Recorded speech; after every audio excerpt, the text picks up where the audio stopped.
security issues. We take you to the ministry's head office in Port of Spain for live coverage on TTT, Talk City 91.1 FM and TTT Live online. Thank you very much, citizens of Trinidad and Tobago, and more particularly those of you who represent the various media houses here today at this press interface here at the Ministry of National Security on this Monday, the 9th of May, in the year of our Lord 2022. We have asked you to come this morning because, like you, the citizens of Trinidad and Tobago, we feel the pain and the trauma and the anxiety and the disquiet and the loss and the fear that you feel in the course of your daily lives, be it as students, be it as members of our workforce, be it while you are at leisure, sometimes in mere relaxation at your home, and certainly those of you who are engaged in business across this land, and in many cases even visitors, tourists who are here. We feel this pain and we understand your call and your cry. We understand that you know that there are thousands of men and women forming the body that is law enforcement, that is sworn and that is paid to stand in the gap between you and those who behave in the ways that threaten the conditions as I have described them. We have heard your we hear your cries. More recently, I took note of articles published in the media by members of the public. I pay attention to social media. And most of all, I live here, I walk here, I work here. So I am intimately familiar, and I've been on this platform for quite a while. So I'm intimately familiar with the issues that bear down upon you. But today, as Minister of National Security, with the responsibility for a number of agencies within national security, I have asked that the Commissioner of Police, Mr. MacDonald Jacob, Assistant Commissioner of Police in charge of police operations at this time, Madam Joanne Archie, Acting Commissioner of Prison, Mr. Deopasad Ramuta, and of course, Officer Singh of one of the senior, the leaders of the police homicide unit, to join me this morning to speak with you about the recent developments, goings-ons with crime and criminality causing the trauma of which I spoke, and to share with you what is law enforcement's response to that on your behalf, standing in the gap. For my part, as Minister of National Security, and having been around the Parliament and this platform for as long as I have, I myself understand very intimately the issues. I lead the Ministry of National Security as Minister, and I decided since last Thursday that we should meet today to speak with you about the state of affairs. I know one of the things that trouble you most is the number of murders. I think we are at about 195 or thereabout, 192 so far for the year. And the loss of one life in those kinds of circumstances is traumatic enough. And then we as human beings, we compare figures and we say, look here, we are in the month of May and we are on 192, and last year at this time and the year before it was 140, and we do these kinds of comparisons. But as I said, I'm around here long enough to understand that these situations are far more complex than the ordinary person, the ordinary mind might want to feel about them. I am satisfied from my experience that this problem is not exclusively one for the police, nor indeed the Commissioner of Police. Certainly not one exclusively for the Commissioner of Prisons or the Chief of Defense Staff. Certainly not one exclusive to me as Minister of National Security, who does not operate or function operationally. As you know, I don't fight no crime, I don't go on no patrol, I don't arrest nobody, I don't investigate no crime. But I'm vested with certain constitutional responsibility, which I take seriously and dearly, stand by and live by. I am satisfied that this is not entirely a matter for national security at all. This requires a whole of government approach. And it requires a whole of society approach. Every one of us in Trinidad and Tobago have some kind of role and responsibility, including you, the media, in all of this. It is a very complex issue. It didn't happen overnight, and it wouldn't go away overnight.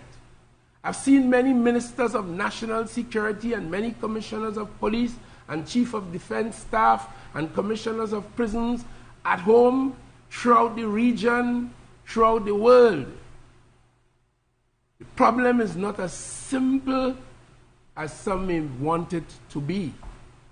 I, for example, read the business chamber saying that something must be done. I might take a slight difference with that. I don't think it's something. I think it's some things, because this is a very complex and multi-layered situation resulting in the deaths and the rapes and the robberies and the things that threaten us.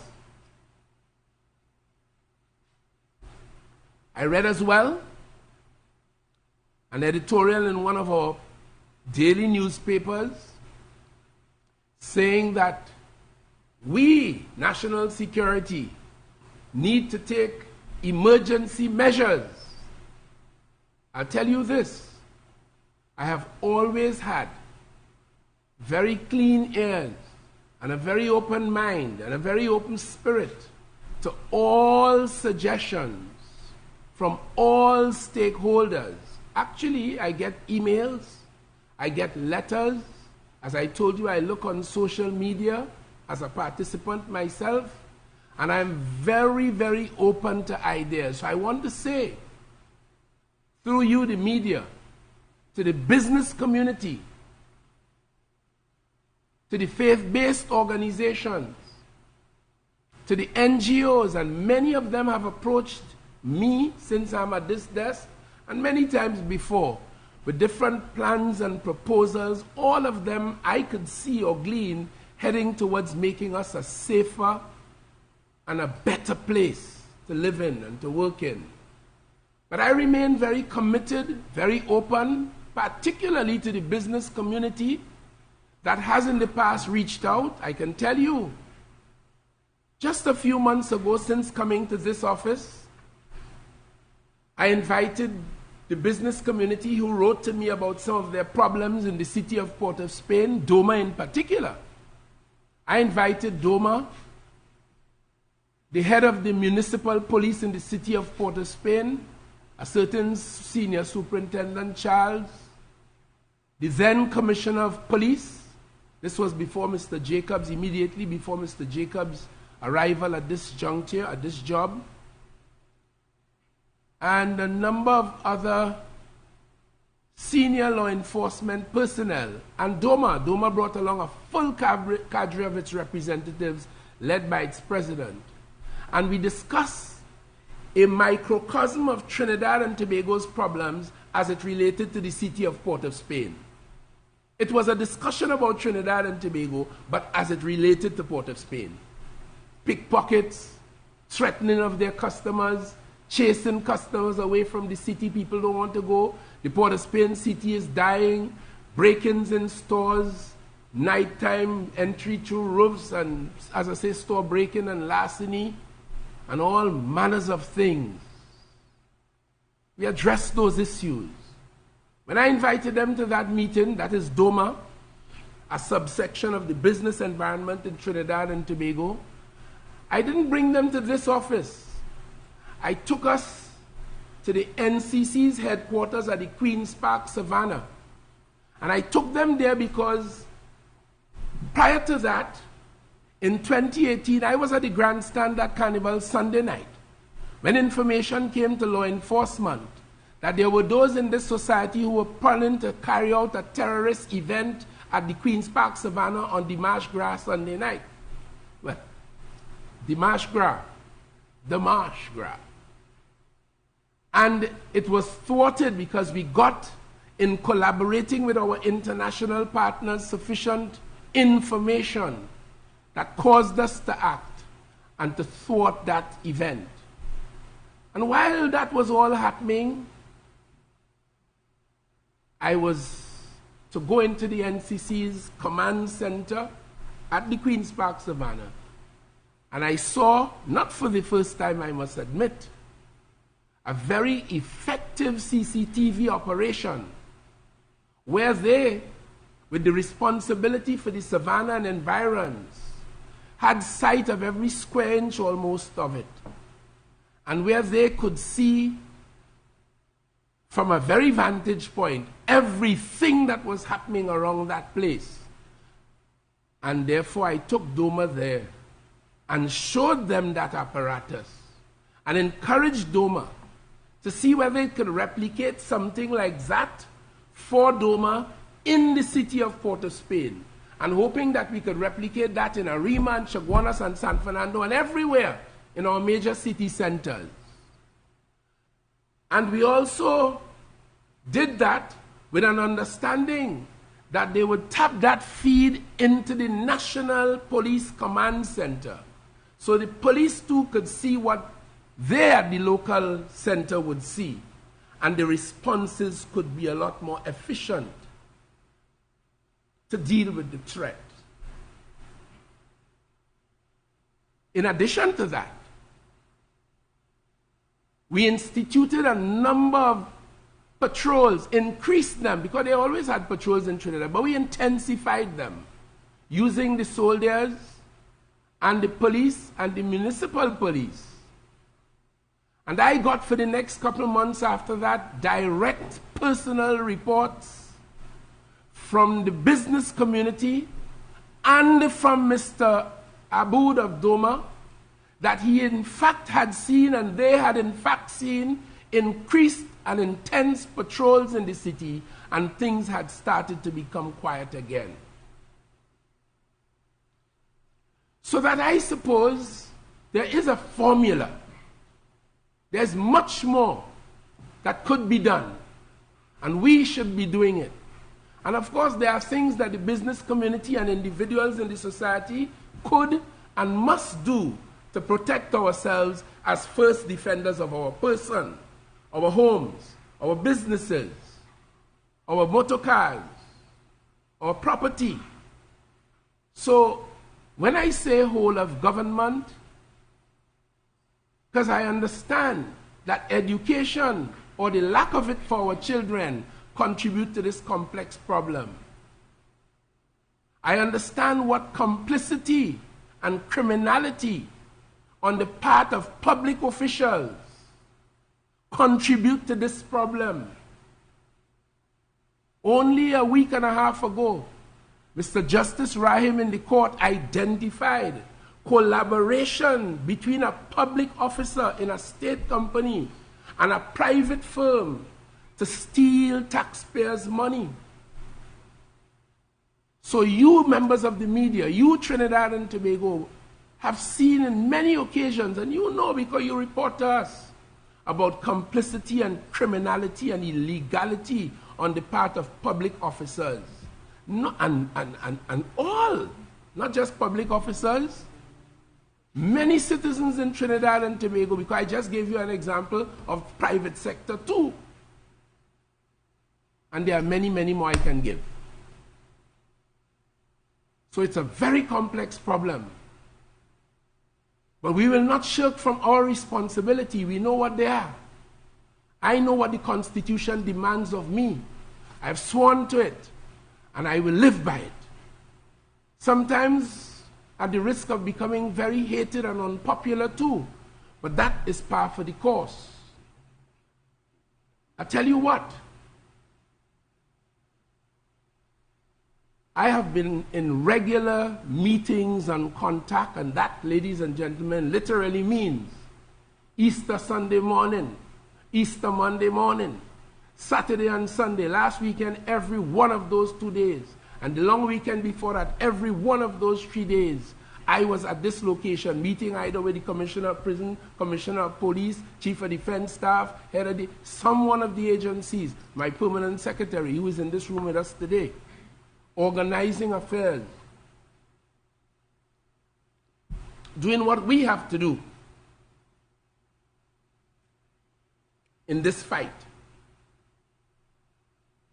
And we will not shirk from our responsibility. We will do it. With those things said, I would like to invite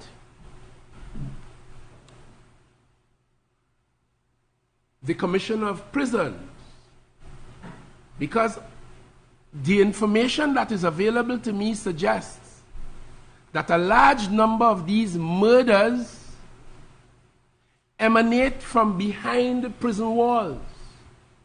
That is after the police investigate matters, arrest persons, charge them, take them to court, and the court in its wisdom place them in custody either with on bail, yet to conditions to be met for their release, on bail, or without bail. And there are some offenses in this country up to now. Well, even capital offense of murder is now, according to the courts, a bailable offense. And those matters are being worked through. But a lot of the murders that take place come from behind prison walls. There are those who, after the police do their work and deposit them with the prison for safekeeping, to keep them away from the communities so that they wouldn't continue to perpetrate harm and bloodshed and murder and rape and mayhem. They believe they don't want to stay there.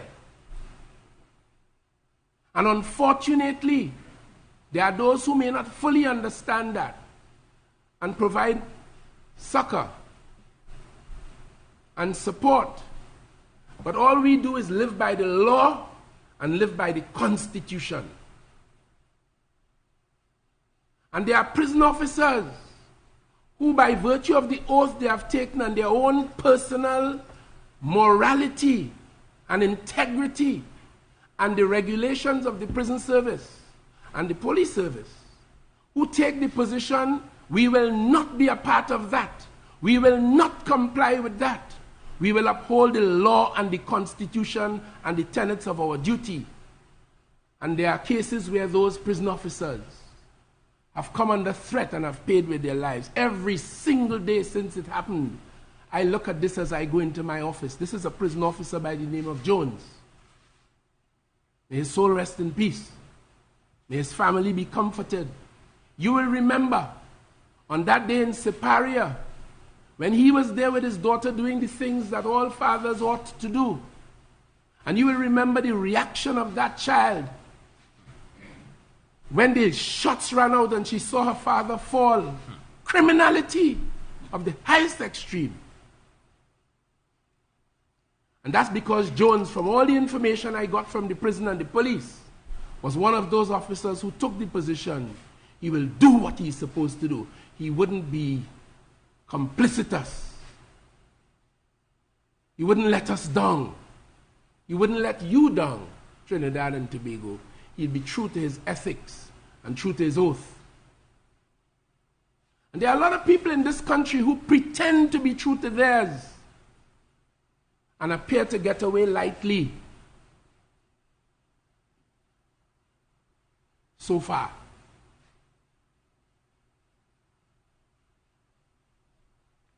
And then there was Officer Serret. And all the intelligence that comes to me suggests, as I told you twice a while ago, some of it comes from behind bars. So there's a direct correlation between what is happening in the prison and some of what is happening on the outside.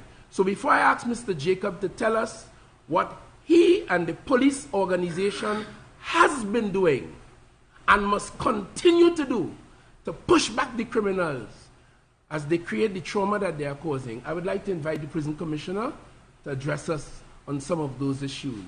Thank you very much. Good afternoon, Trinidad and Tobago. Good afternoon, especially to the law enforcement officers. Good afternoon to my prison officers. And good afternoon to the inmates who will be hearing this via our television and radio station. Taken from the flow of trend of thought from the minister, as a commissioner of prisons with 33 years service, I can say to you, persons in our custody, most of them come from a broken home, broken value system, and it continues whilst they're in prison. While prison can imprison the body, we are yet to imprison their mind from continuing their criminal behavior and networking.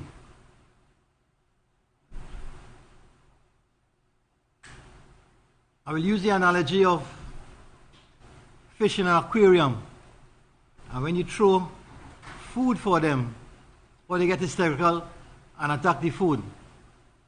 That food is the drugs in society, and I dare say in the prison service. When drugs enter our prison service, it causes mayhem among the inmates. When cell phones enter the prison system, it causes mayhem. There's a small argument that cell phones provide family bonding and for inmates to contact their families. A small argument, because we do have legitimate phones that inmates can use. We do have legitimate opportunities for visit between inmates and their family, virtual and physical. The larger benefit of the phones in the system is for criminals to continue their criminal trade, their extortion. And as I say extortion, there are persons in our society who communicate illegally with the inmates. Could be for a story, go on the news, and yes, some attorneys do it too. I caution members of the citizens of Trinidad and Tobago, do not engage in any sort of illegal transaction with inmates within the system. There are proper channels of communication. And why am I saying this? We have inmates extorting citizens for various means. And it goes high to officers, the attorneys. So even if you started off something very legitimate and lawful with inmates within the system, we have complaints from attorneys now that criminal elements within the system are attempting to extort them, blackmail, threatening their lives, to do certain things for them. That's just an example of getting into illegal transaction with the inmates. When a new committal, an inmate comes in prison for the first time, totally naive about the prison system, he is quickly befriended with the seasoned criminals, given an illegal phone, and say, contact your family, go ahead. The inmate would contact his family, all his family members, and explain what to bring for them. That's where the extortion starts. And now the criminal elements have their phone numbers. They would call them and persuade them to bring money for them through various channels. And if they don't, they will hurt their loved ones in prison. And that's where the extortion lies. So if you do not get into any transaction with the criminal elements in prison and do any illegal communication, it would not transgress to that. Now the question arises, how are these illegal phones or drugs getting into the prison? It has been said, and it is easy to say, that it's rogue prison officers. Yes, we have some of them. For the past 2 years, we have arrested 18 officers in attempts to traffic drugs or contraband into the prison.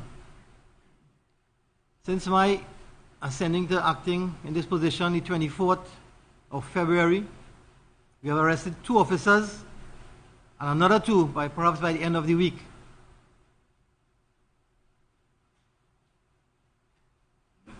So we have stepped up our surveillance. We are working closely with the police service. And the minister is giving us his support as regards to the tools of the trade, his encouragement and his motivation. Just to give you statistics, what has been done, what has been done since the 24th of February 2022, 291 searches have been taken place in the prison. We had 64 at Port of Spain, 57 at MSP, 18 at ECRC, 39 at Golden Grove, YTRC at 29, CCP 46, women prison 38. We had some massive station searches that caused some disturbance in Port of Spain prison, where people were wondering what was happening at the prison, if it's a riot or not. We had 2 such searches at MSP, 2 at the remand, 2 at Port of Spain prison, and this is just from February to now. 1 at women prison, 2 at Golden Grove, and 4 at the WJB, also known as Building 13.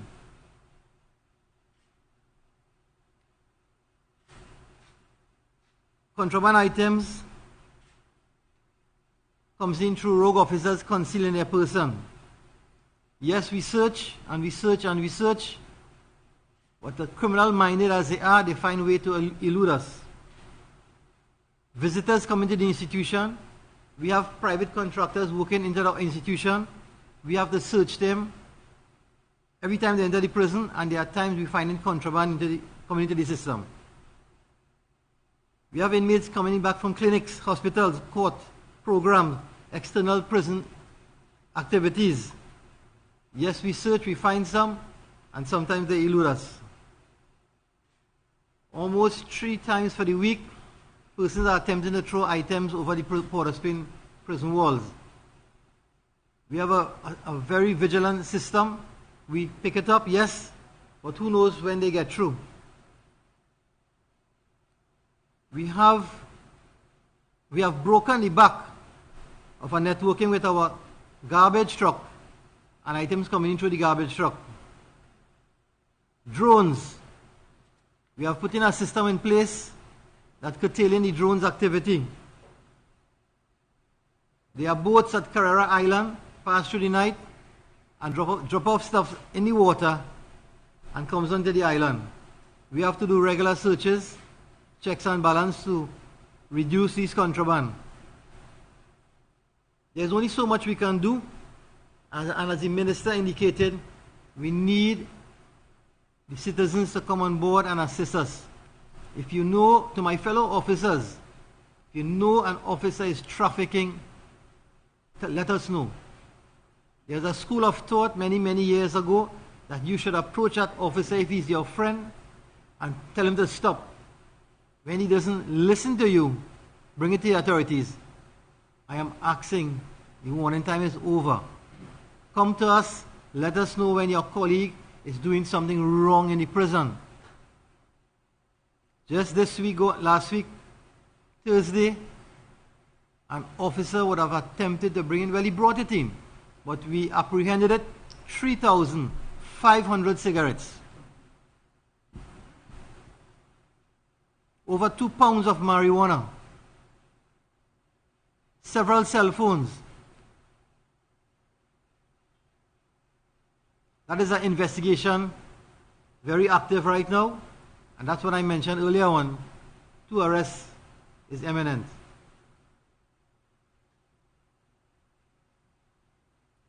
The value system that broke down, that has caused persons to become in the prison system, and yes, to be employed in the prison service in a very, very small scale, is what contributes to this problem of crime in Trinidad and Tobago. We have a canteen system in the prison that inmates who can afford can purchase similar products what you get in the grocery. There are mothers, grandmothers, aunts, seldom men do this. The women folk take their last bit of money, their pension money, and they go to the canteen and purchase almost all the money that they will gather for their loved one in the prison. And these young men use these commodities to engage in, it's currency in the prison, it's currency, so they purchase the drugs and the cell phone and so on, and fool their loved one that I really need this for my health. Now, I don't want to paint a broad brush. I'm giving you the negative side of it. The canteen is functional. Not all inmates engage in that. Not all inmates' family are fooled. I'm speaking about the negatives. This is what we have to fix. And I'm putting out there, citizens, if we maintain the proper value system, as small as it is, it will go a long way in having that machinery of creating more persons to enter the prison system. We have been receiving tremendous police support in intelligence work and apprehension. Prison and police are united unit.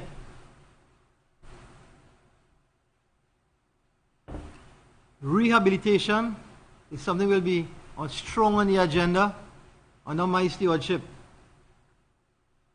While we keep you under control and security-wise, we must create opportunities for the inmates to engage in active work, develop a sense of remorse, and hopefully change their criminal ways when they reintegrate in society. The ministry is working with the prison actively in looking at a pre-release program where inmates who have been rehabilitated will be considered for some sort of a release. That's an activity actively being pursued. I want to end off in saying that I want to appreciate the support that the minister has been given to the prison service, and I can speak of from the 24th of February till today. Thank you. Thank you. Commissioner, I think it is important that you would, if you may, you mentioned that you recovered 3,500 cigarettes. Yes. What is the real value of that in the prison context, and how, I think the public ought to know? One cigarette, well, it varies in the market.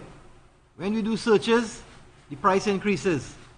When there's abundance of it in the system, the value drops. One cigarette can reach a price of $100 to $200. So if we add, let's take the medium 150 to the amount of cigarette and marijuana, it's almost $500,000 we're talking about in one haul, and we apprehended that. Is that the tip of the iceberg?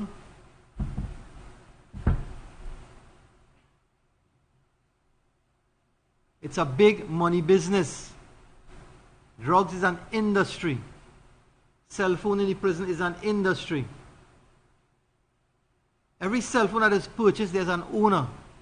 Someone produces an identification card and obtains a cell phone or a SIM card. These inmates are being facilitated by citizens of this country. Whether it comes in through through an officer, a drone, or thrown in the estate, or thrown over the wall in Port of Spain prison, it is citizens who are outside here, out of prison, facilitating that problem. There is so much we can do, but we need the citizenry to come on board.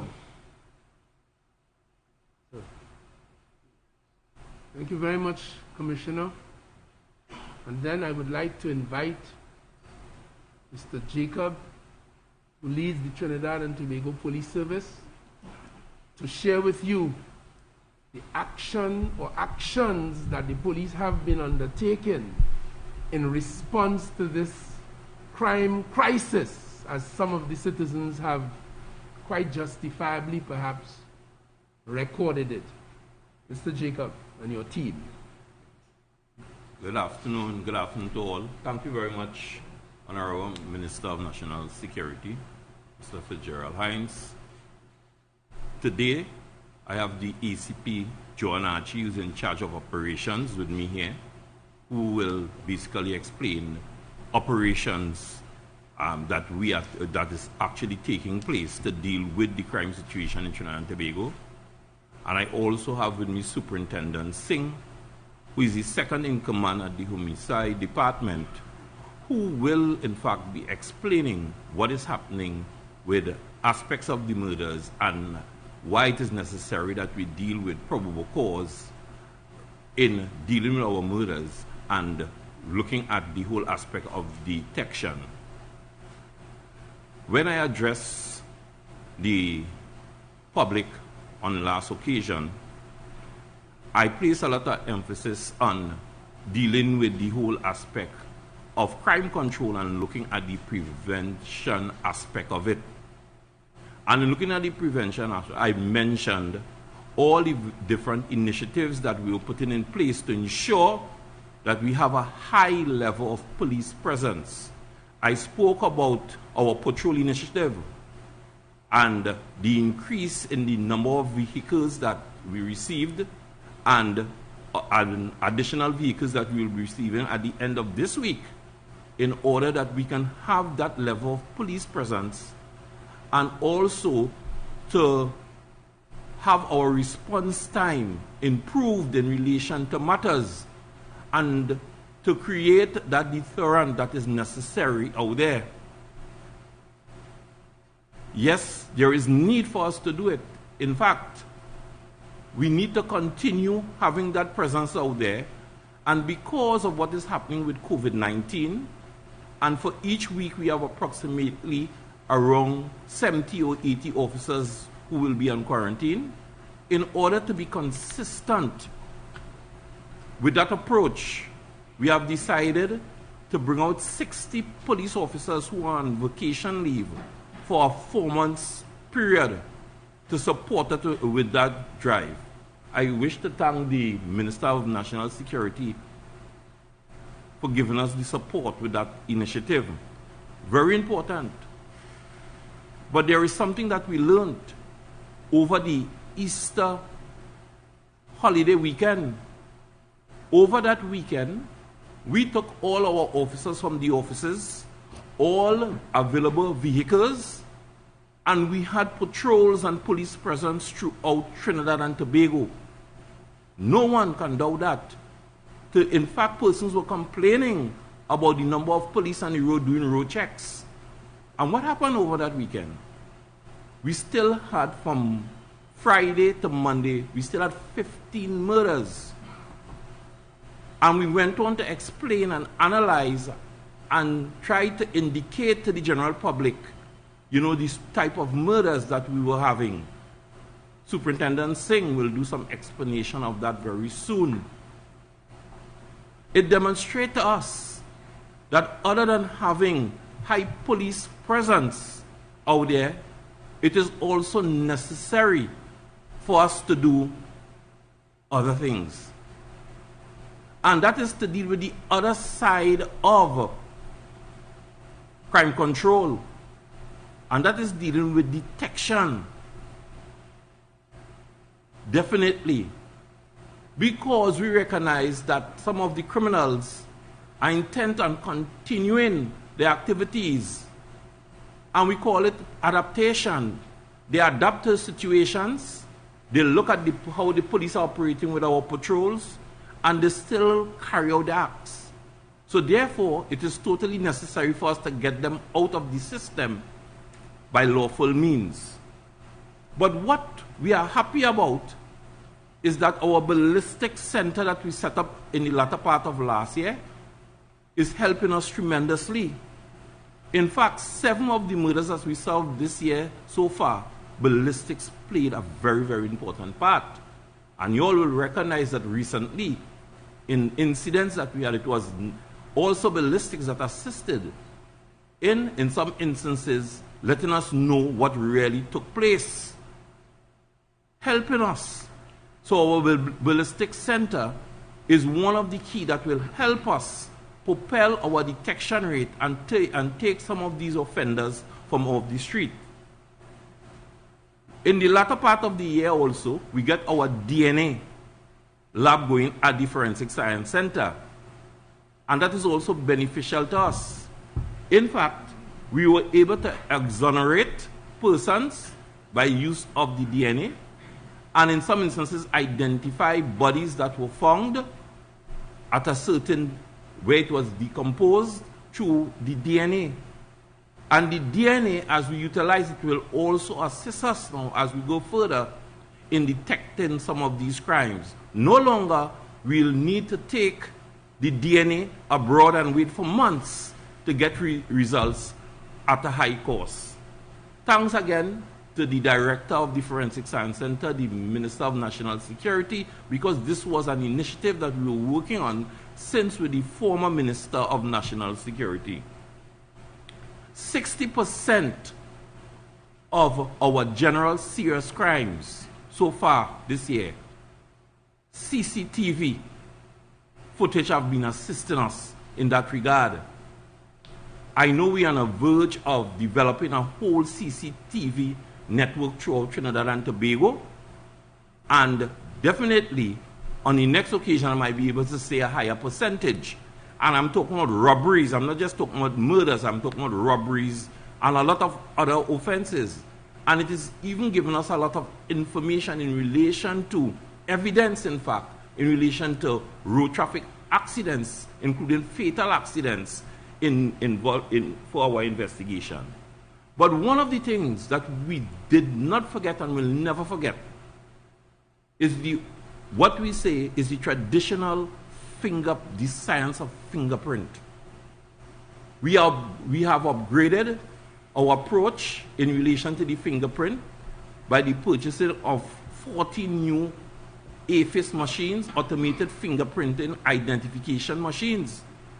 And so far this year, it has assisted us in solving 115 serious crimes.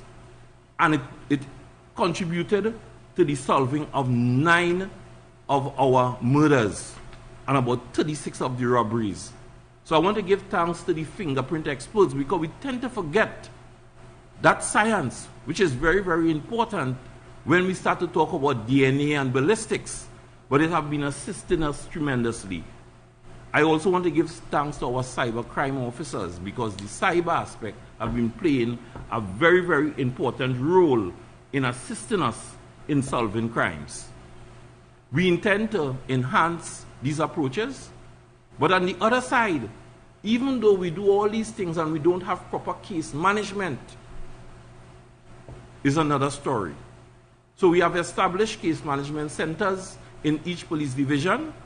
Recently, we brought back 2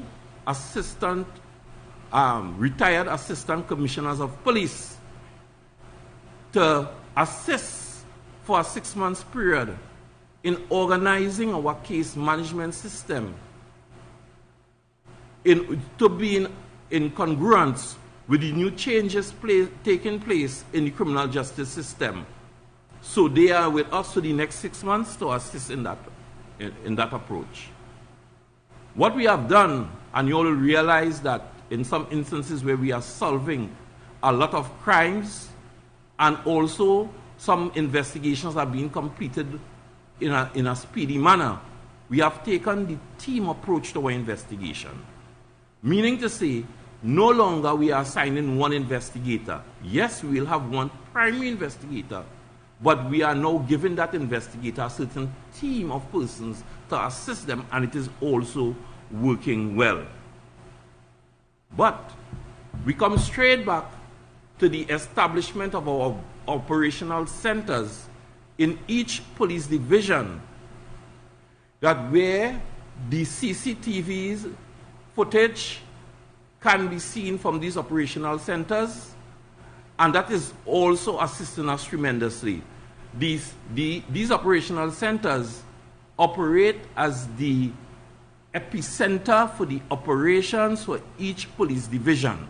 There are 2 police divisions that is outstanding, and we are saying at least by August for the latest, those 2 other divisions should be fitted with operational centers. Therefore, we can maximize the use of the technology to deal with our crime fighting initiative. As the Superintendent Singh will explain to you all, and I'm going to mention some support that we are getting from the outside, and you will understand why. We had coming on board the Community Conflict Resolution Center at St. Joseph, which is right now overwhelmed with work in relation to mediation and to deal with conflicts. Mr. Singh will explain why when he'll deal with the murders. The University of the West Indies have now joined in, and we have completed training of 36 officers in the whole area of mediation and conflict resolution, and some of them is supporting this venture at the St. Joseph Old Police Station. We also have the Community Justice Clinic, where I think is approximately around 16 attorneys, starting off at 6. I think there are 16 or 26 now attorneys that we have who have joined in with the police to go to all the various communities at least once or twice a month and have programs in relation to how to deal with basic problems that exist in the communities, from the aspect of land disputes to neighbor disputes, and they are helping out tremendously. Recently, we supported the Vision and Mission in relation to a new project that they are having. ACP Archie will explain, because she is also on the board of Vision and Mission concerning that program, and you all will understand why we are supporting it. Last week, I had meetings with the Minister of Social Development and Family Services, Ms. Donna Cox, and had talks with the Minister of Education and others with this whole aspect of how we can deal with the situation existing in Trinidad and Tobago for us to join together to operate an all government approach, all team approach to deal with some of our situations in Trinidad and Tobago. So again, I leave one for last. And what I left for last is our firearm retrieval initiative that was launched at the beginning of this year. And we have received very, very good dividends from that joint operations together with the Defense Force, the Prison Service, the Police Service, and Customs and other agencies. And I will get the opportunity to demonstrate to you by a presentation some of the firearms that we, in fact, seized so far for the year, and not just firearms, about ammunition. I will hold it for now and allow Ms. Archie and Ms. Singh, and then I will go into the presentation to demonstrate to you all what is happening in relation to the seizure of firearms with our firearm initiative which is one of our main initiatives to take firearms from off the streets in Trinidad and Tobago. As you're all aware that 87% of our murders, the firearm is the tool that is being used. And also most of our serious crimes in Trinidad and Tobago. So we have targeted firearms and we are getting successes, and we'll want to demonstrate to you the type of firearms, the number of rounds, and what is happening in Trinidad and Tobago, and the efforts that the Trinidad and Tobago Police Service is making.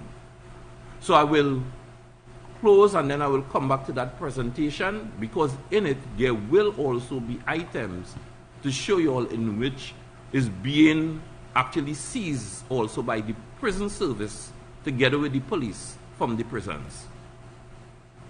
So I will now hand over to Joanne Archie, who will talk about operations that we are embarking on, continuing embarking on, as we go forward to deal with the crime situation. It's Joanne Archie. Thank you, Commissioner Jacob. A pleasant afternoon to everyone, Honorable Minister, and other persons on the head table, members of the media. The Trinidad and Tobago Police Service, we have just rolled out our operational plan for 2022. Our theme, reaffirming our resilience, shared purpose, and value in an era of exponential change. We had 5 priority areas: community partnership, public safety, operational excellence, information and communication and technology, and occupational health and wellness. Very critical in law enforcement.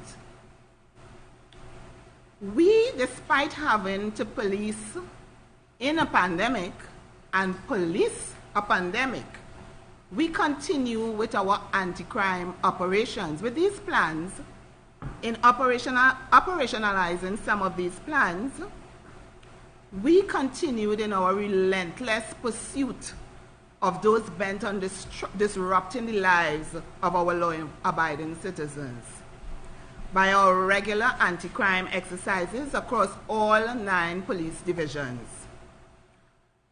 We continued to adopt a multi-agency, multifaceted approach, incorporating officers from our Mounted and Canine Branch, Guard and Emergency Branch, our Interagency Task Force, our Coastal and Riverine Unit, our Municipal Police, and our partners under the National Security umbrella, the Trinidad and Tobago Defense Force, Trinidad and Tobago Prisons, Customs and Excise, our immigration officers as well. Since we understand that the approach to crime fighting is multi-pronged, we carefully analyze our crime trends, which tells us how these anti-crime exercises should be conducted, our areas of concentration, and the logistics needed in ensuring that these exercises are performed efficiently and professionally, and that we get the desired results. We also involve our monitoring and evaluation and compliance unit to measure what we are doing, and that what we are doing does not appear to be knee-jerk responses. Of course, given the nature of crime, we have to keep strategizing. We are kept on our toes where this is concerned, since situation can change in seconds.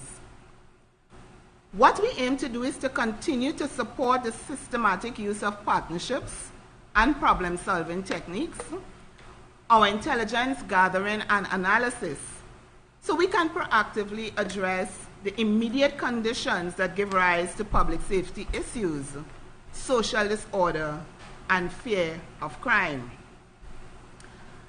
And of course, we understand that media representations of crime are very influential in shaping public perceptions. So we have reviewed our media strategy as part of our operations and continue to make ourselves more accessible to the media with an effective communication strategy, ensuring that the information communicated is accurate and done so in a timely manner. Ladies and gentlemen, we are in every public space, every alley, every street, every community, and we continue to fight crime together with our members of the community, since we do understand that every crime initiative that we implement, community involvement is critical. So we have embraced the community policing philosophy. And as you hear me speak about partnership, and you also would be familiar with the term, we don't trust the police. So we are dealing with our internal issues because, of course, I am one to first admit that we are by no means a perfect organization. So we have reviewed our internal disciplinary strategies and mechanisms in place. And you have been seen within recent times that we have our police officers charged and placed before the court. And of course, the presumption of innocence, but we have been dealing with issues of misconduct of our police officers. We agree that we cannot do it alone. We need the cooperation of members of the public, and we have made some great strides in that regard. So as we move along, and Mr. Jacob would identify the areas where we were able to have some successes as it relates to our anti-crime operations. We know at times we may inconvenience some of you. However, it's all in the interest of making every place in Trinidad and Tobago safe. So I thank you, and I ask you for your continued support as the Trinidad and Tobago Police Service move forward, again, in ensuring that we enhance the quality of life for all who live, all who work, and who visit Trinidad and Tobago. I thank you. Thank you very much, ACP Archie. I'll now pass on to Superintendent Singh. Good afternoon, Mr. Minister, commissioners at the table, officials of the Ministry of National Security, members of the media, citizens of Trinidad and Tobago. Pleasant afternoon to you all. Minister would have alluded to the fact that up to this time, we have 192, perhaps 193 homicides, I'm being told, up to this moment. And in his submissions, he would have spoke to the complexity of issues affecting crime in Trinidad and Tobago generally. In the context of homicides, that reality is manifested in the fact that we have different probable causes which we attribute to each homicide. Honorable Minister would have also pointed to the fact that each homicide should not be treated as just a statistical number, but it is somebody's life. And so we mustn't hide behind figures. And there are certain realities that we must confront as a nation. The complexity, as I said before, of the situation manifesting itself in various probable causes which we align to the motives of the homicide is interesting from the perspective that even when we interface with each investigation, we notice that sometimes the dynamic changes in relation to the motive as in the investigation unveils certain facts.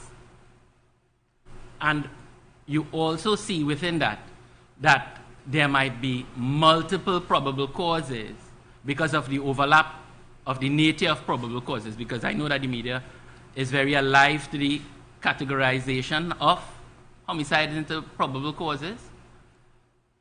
And as we see the tiers and levels unveil themselves, you observe what I've alluded to. Currently, out of the 192, we have, of course, as we know, gang activity having the larger percentage. in this case 38%. The issue of drug activity having a large share as well, 17.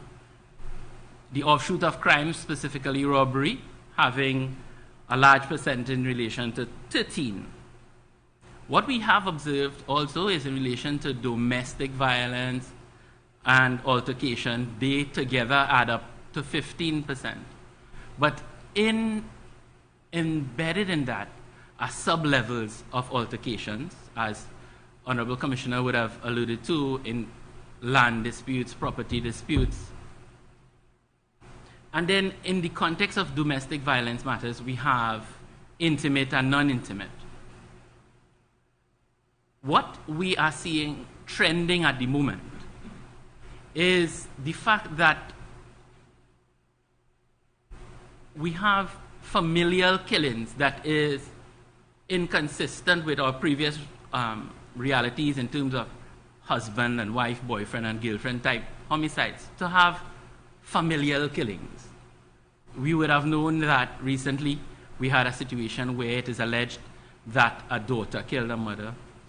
Then we have situations where parents killing children. We have situations in non-intimate contacts in neighborhood. You find neighborly types of killings. And what these things are pointing out is, in fact, as Commissioner would have pointed out, to the need for conflict resolution in communities. And I would say it this way. So it's public notice that we had a situation not too long ago where somebody whacked her in the yard and a neighbor found disfavor with that, resulting in a death. Then we had a situation where somebody whacked her in again, some shadow benny get cut down, somebody couldn't control their anger a particular way, death.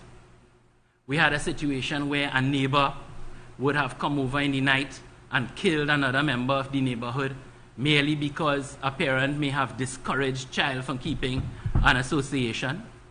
And these are some of the current recent developments.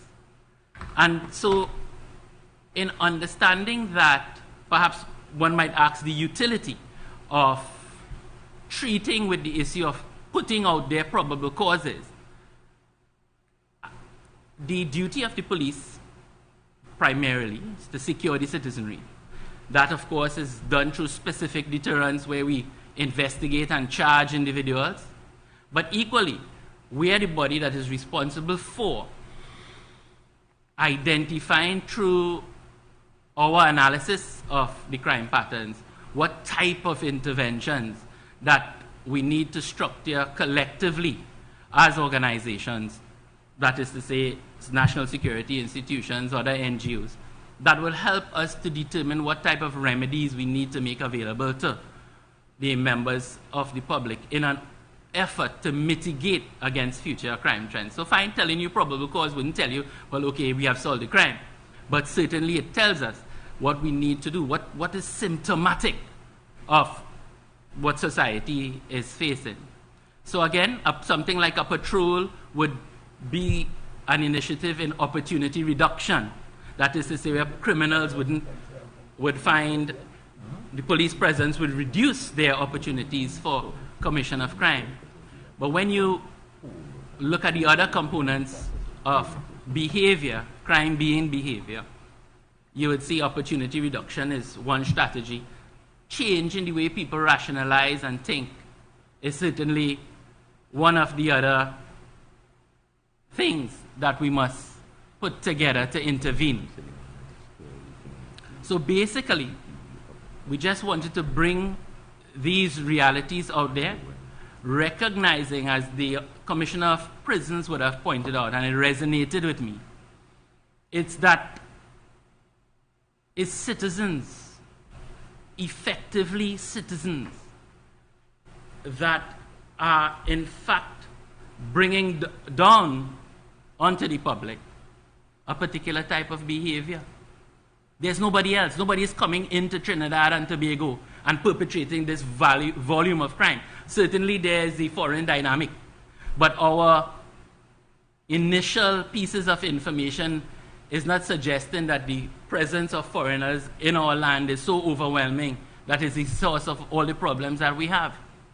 It is, as the Commissioner of Prisons pointed out, our own.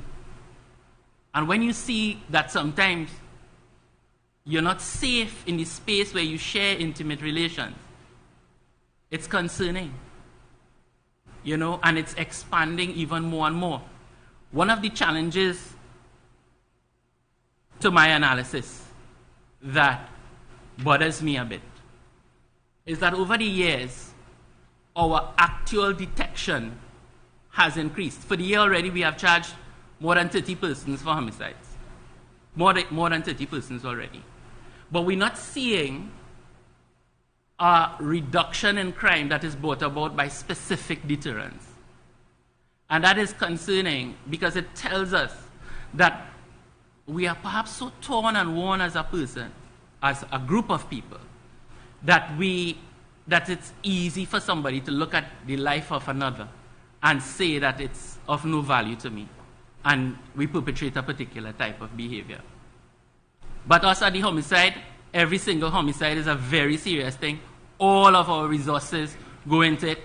My officers are in fact exhausted, but they continue to be willing. And I want to publicly applaud all the officers attached to the Homicide, all the support agencies within the service and external to the service that renders to us the support that we need. We know that we have a lot more work to do, but we are unrelenting in that regard. And I thank you all for all the support that you continue to give to us, and we look forward to a continued partnership. Mr. Commissioner. Yeah. Thank you very much, Superintendent Singh. And, when you talk about it, and we just look at the probable causes, there are in fact some probable causes that we talk about revenge. And when we think about it, sometimes we only look at the gang-related. But in some instances, it is actually linked to issues that happen between neighbors and neighbors and happen with family members where somebody chooses to take revenge as a result of without going through the proper criminal justice system. So we indicating a lot that that percentage of problems that is happening within our communities and our homes with simple conflict and altercation is significant, and we are saying that that is a part of the whole crime fighting mechanism that we need to get at that, so it will help us tremendously. And also what we have identified, that even in some instances where we talk about home invasion and some persons got killed, we haven't reached the point to charge person yet, but the information is there, that some persons are actually hiring persons from gangs to get rid of family members to gain property. And that is the stage that we are at, because they find that the parents living too long. We have those situations occurring. And it tells us something about the stage that we reach in our society and how finances and economics is now placed in front of persons' lives. So again, thank you very much, Superintendent Singh, and I don't, Minister, if you want to intervene before I go to the firearm and ammunition aspect. Thanks a lot, Commissioner. So that I have gathered from what I have heard that in response to the burgeoning crime crisis, as has been described, I am advised by the Commissioner, and I gather from what I heard this morning from the police and which you heard, that there are some clear strategies that the police have adopted. One of them is to create greater presence, identify hotspots, and to have increased patrols, increased intelligence activity. Well, I'm aware of some of this, and to deal specifically with it as they identify these hotspots. And there are some that they're working on as we speak.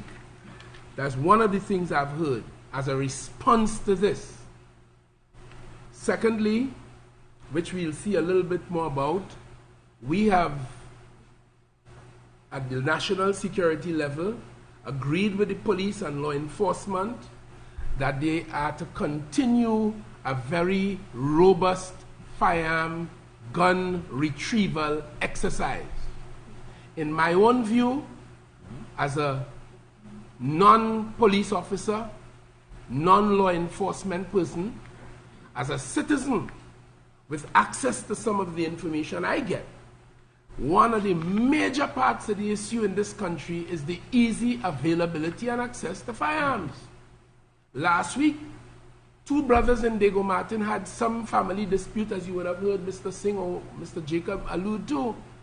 And one brother left the home and said, going to come back with a gun. It means that within the time he left, he could easily access a gun.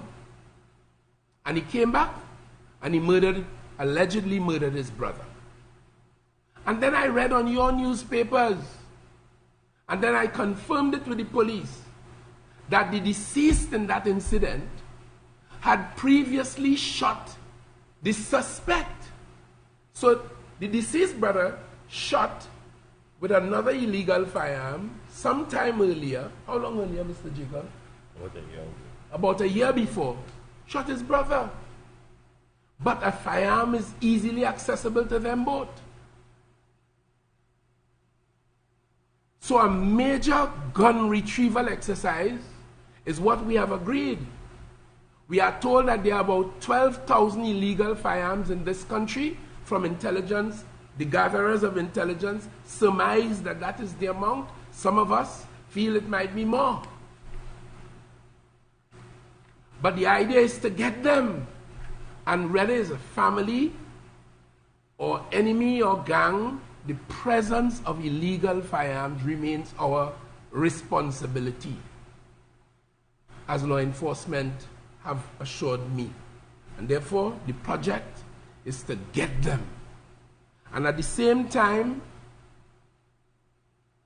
to improve our border security. So as Minister of National Security, every one of the heads of national security will be able to truthfully tell you that as soon as a gap, as soon as some strategic assessment is done and we see a flaw and they require resources, I work hard along with my PS and the cabinet to providing those resources.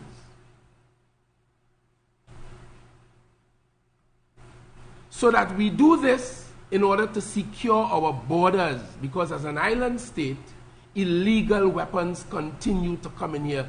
That too is our responsibility.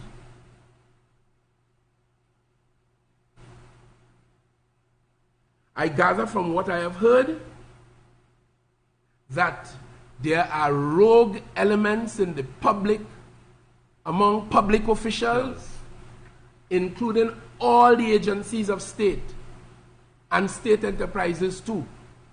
But on this occasion, speaking for national security, we have rogue personnel, and we have been mandated under law, under the Constitution, and by directives from the National Security Council, which I share with law enforcement. We have to find rogue officials and get them out, starting with arresting them and charging them for criminal offenses, as I know has been happening. But there are many more, and there are things to be done. I make no apology for saying that, because I have access to some information which suggests to me that is a major part of the problem. The prison commissioner told you last week they caught a prison officer allegedly caught, let me say allegedly now, and the matter is under investigation. Charges, he told us, are imminent,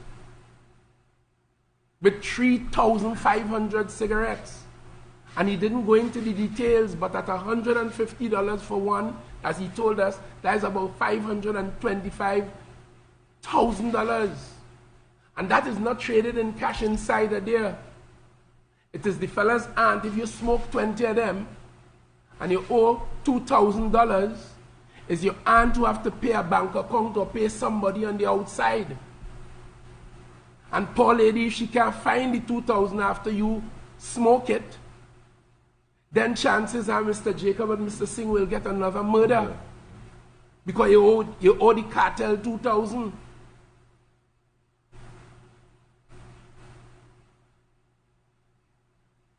So we have to deal as a matter of strategy with rogue officers. I don't hire them, I can't fire them. But we have systems in place. And let me say, part of the problem, as you heard Mr. Jacob and Mr. Singh say, is this question of deterrent. If we had swift justice, it would have served as a greater deterrent. But unfortunately in Trinidad and Tobago, we have not. So since I came to this desk, whenever I encounter any unswiftness, let me put it so colloquially, emanating from national security, whether it is with the prison, whether it is with the Forensic Science Center, whether it is the police, Mr. Jacob, the director of the Forensic Science Center, my PS will tell you, we immediately tackle the issue and aim towards a resolution. So that up till last week, Saturday and Sunday, we had officers of the Forensic Science Center inside of there getting autopsies and ballistic tests done.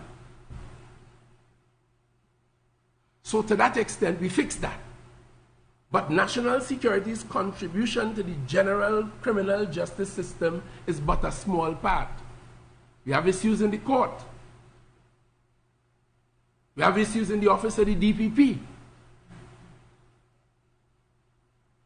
And other things. So what we don't have is a very smooth, efficient criminal justice system. And as such, Mr. Jacob lock up somebody, send them by Mr. Ramuta, and with the passage of time and all of that, they wiggle their way out, and we have to face them again. And some are recidivists. They kill again, still pursuing the mighty dollar. So that is where we are. And we have other issues. We have been trying as a government to put in place a property tax in this country. I know there's one among us here and perhaps others who have issues with that. But one of the advantages of a property tax is that it allows those citizens who own property, whether it's building, commercial or residential, whether it is equipment and machinery on which property tax should be paid according to the law that is already in place, is that it gives them as citizens a chance in this democracy to participate in the running of the society and to contribute a fair share of their earnings to buy boat and plane and gun and boots and to equip the police with the training that they need to fight the same crime on behalf of all of us.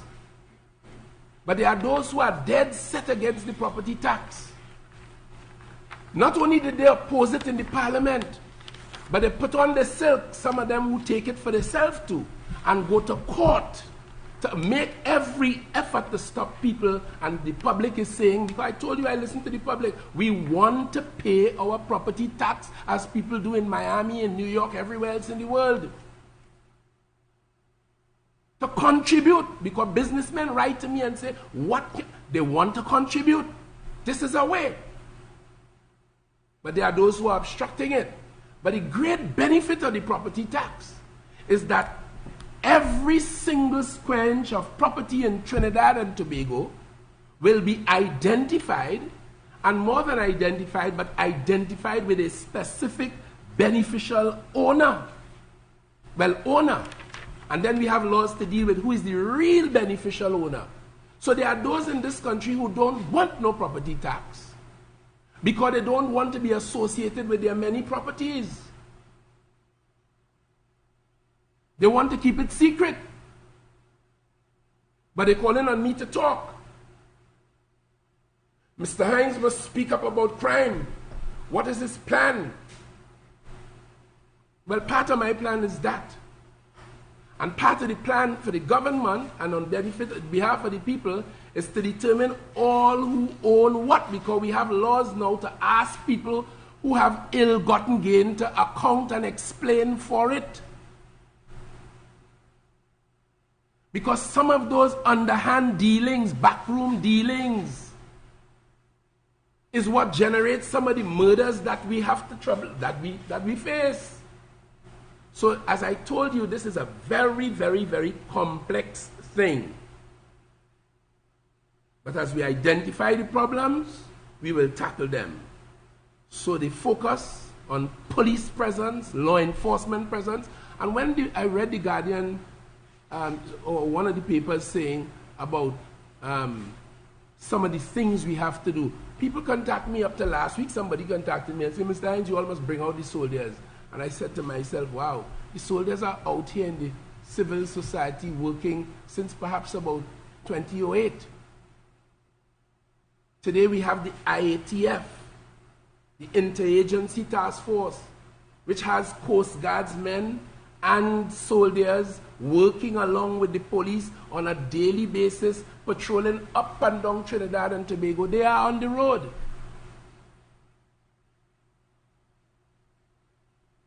And whenever there are operations and the commissioner is ready to do them, and I was expecting to hear about some of those operations over the last few weeks, including Saturday morning and the others that you all have been doing, targeted operations. Mr. Jacob told me about some massive operations involving about, how much, 80 police? Yes. Last night? Is last night? Yes, sir.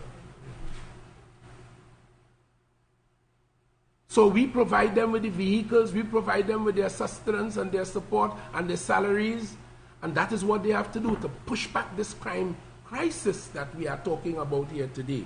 So let me give way to Mr. Jacob, because I am quite pleased at the fact that we have retrieved some illegal firearms on an ongoing basis and so far year to date. But if there are 12,000, we have a long way to go. But as I always say, guns are physical things.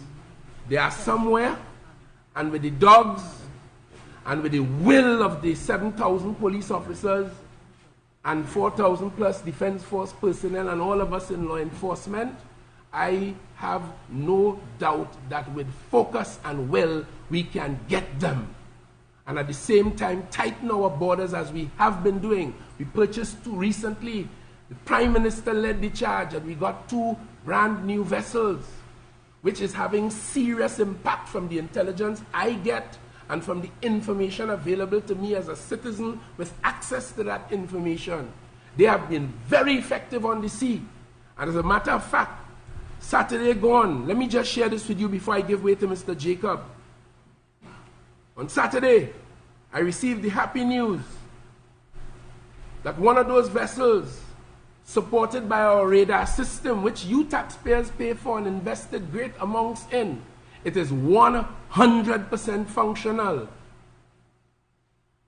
And it was able to identify what the military people call a target of interest.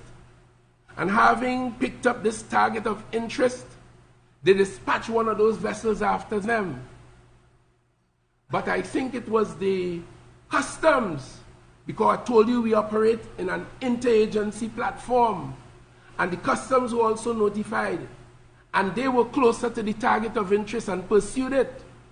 It made land, by which time the Coast Guard vessel came on the scene, and the elements of the Coast Guard went into the forested area on one of our coastlines, and they found the persons, I think about 8 of them, Mr. Jacob.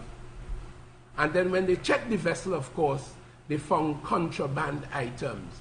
That was water to my soul, refreshing. Because it showed that and when I came here, the radar system was not 100% functional, but I saw to it.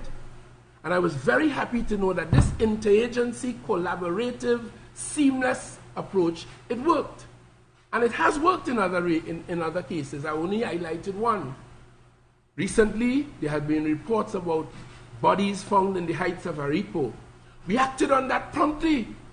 So I'm just being briefed by Mr. Jacob. As we speak, they're putting up poles, they are doing work in the area to put up some technology to be able to have sight of it on a 24-hour-a-day basis.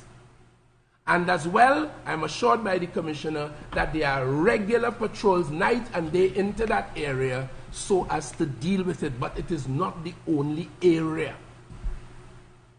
So, this is an ongoing work. Mr. Jacob, over to you in terms of the firearms.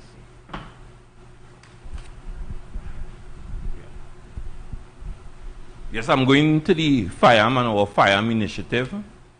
And some of the operations the Minister of National Security was referring to, at least twice or 3 times per week, now we are having some massive operations, joint operations with the Defense Force and other agencies, and joint within the police service and with these other agencies, and at least over a weekend period from Friday to Monday, at times we are recovering at least 15 firearms.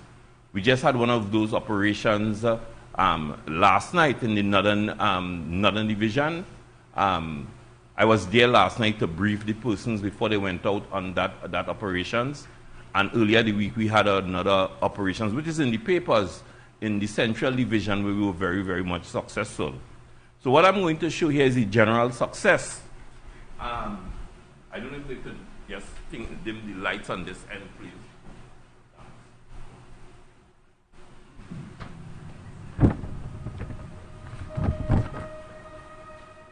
Well, for the year so far, we have recovered 242 firearms and 5,400 assortments of ammunition. These are some of the firearms that we have recovered so far. And you will see the type of rounds is 5.56, which is for high-powered weapons like these, 7.62 ammunition, and I could give you the numbers in relation to the ammunition. In fact, in 5.52, approximately 1,500 rounds ammunition, 7.62 about 387, and 1,792 9mm. You will see the type of firearms. You will see is a lot of pistols, rifles, and shotguns. The shotguns look like a normal rifle. And so the year so far, we have in fact seized approximately around 44 high-powered weapons in Trinidad and Tobago. So as I mentioned, the rounds that we received is 5,458 assortment of rounds. And you notice something that is happening. Whenever we get firearms, we are getting something together with it. We are getting drugs. In relation to compressed marijuana, that we have seized something like 188 kilograms, of marijuana so far, and assortment of cocaine. Cannot remember the exact number right now, but significant amount of cocaine also. But whenever we recover arms and ammunition together, you will see drugs alongside it. So it demonstrates us now that with the gangs, they are operating both with the firearms and the drugs. In fact, there are some gangs that are only now carrying out their activities in relation to trading in firearms and ammunition because of the intensive demand for firearms in Trinidad and Tobago. So both is coming hand in hand, both the normal drugs and also the compressed marijuana and the different type of firearms. We are now going into some of the seizures that took place at the prison service. I will call on Mr. Ramta to have some discussion to explain it. You could just slow it up a bit, please. Commissioner? Right, you could run it back a bit so you... Yes, good day again. These cigarettes took time to parcel, compress, tied up like that, and were brought in by one officer. We have video footage of it that has been analyzed right now. Of course, the person would have had his defense. It came in together with cell phones. And I said that the investigation is very active and arrest is imminent. Thank you. So again, as we're saying, this is how they package the cigarette, and it was mentioned the costing of one cigarette. So we are seeing the magnitude of what we are dealing with this trade that is taking place with the prisons. and it spells out on the streets in Trinidad and Tobago, as was mentioned by the prison commissioner. So some of the shootings that we are getting is actually because of the sort of processes that is taking place between the prisoners at the prisons. I just want to go back to some of the firearms. Go higher, please, thanks. Yeah, you can replay the whole video again, please.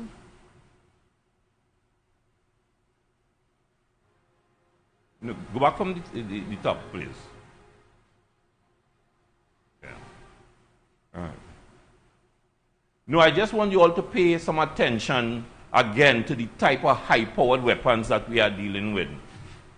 This is no homemade firearms. And as we identify, a lot of these firearms are coming from North America, from Georgia, from Baltimore. We are working hand in hand with our agencies, with the DEA. We are also working with the ATF, the FBI, in order to deal with this, to identify the persons who are actually sending down these firearms to Trinidad and Tobago. We have 2 outstanding cases, and I want to assure the public that within the next month or so, there will be some results in some of the finds that we had with the work that we are presently doing. Right? These are some of the shotguns that we're talking about, the pistols, you know, which is the firearm of choice for most persons because it's so easy and the cost of it is less. We still have the revolver being used. You see in the middle there, and as I said, you see it linked with the whole aspects of drugs. So again, you all are seeing is all different makes and shapes of firearms that are being used on the streets in Trinidad and Tobago. And the issue of the wrongs must be considered with the 5.56 and the 7.62. You know, and these sort of wrongs can create serious damage and injury to property and to persons. So again, we will continue our work with our initiative to remove firearms from off the streets.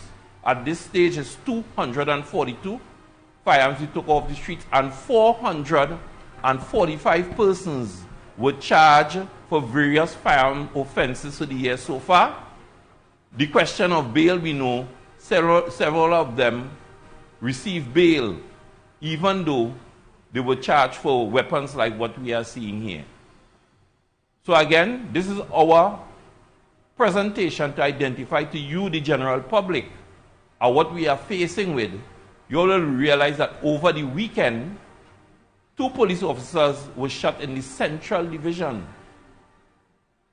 You know, where there was in fact some street party, and the officers went to deal with the loud noise, the loud music, and they were fired upon. And 2 other civilians, 2 ladies, were also shot. So again, this is what we are dealing with, and we want your support.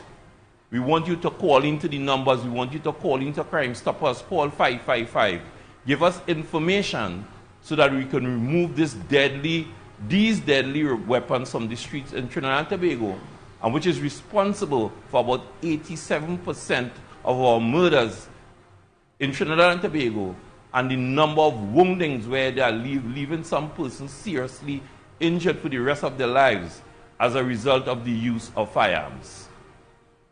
Yes, we know the drugs is fueling it, and we are also dealing with the drug situation. Right? This is a whole with the cocaine that is being used out there, and that is the manner in which they put it together for sale. So again, this presentation is quite instructive for persons to understand and appreciate what is happening in Trinidad and Tobago and the efforts being made by the men and women of the Trinidad and Tobago Police Service, supported by the other agencies, especially the Defense Force and the Prison Service, and some of the good citizens in Trinidad and Tobago who provide us with the necessary information. So again, thank you very much, and this is where we are as we make efforts to rid Trinidad and Tobago, the streets of Trinidad and Tobago, from the criminal elements. Thank you. Prison. Run it down. Go down.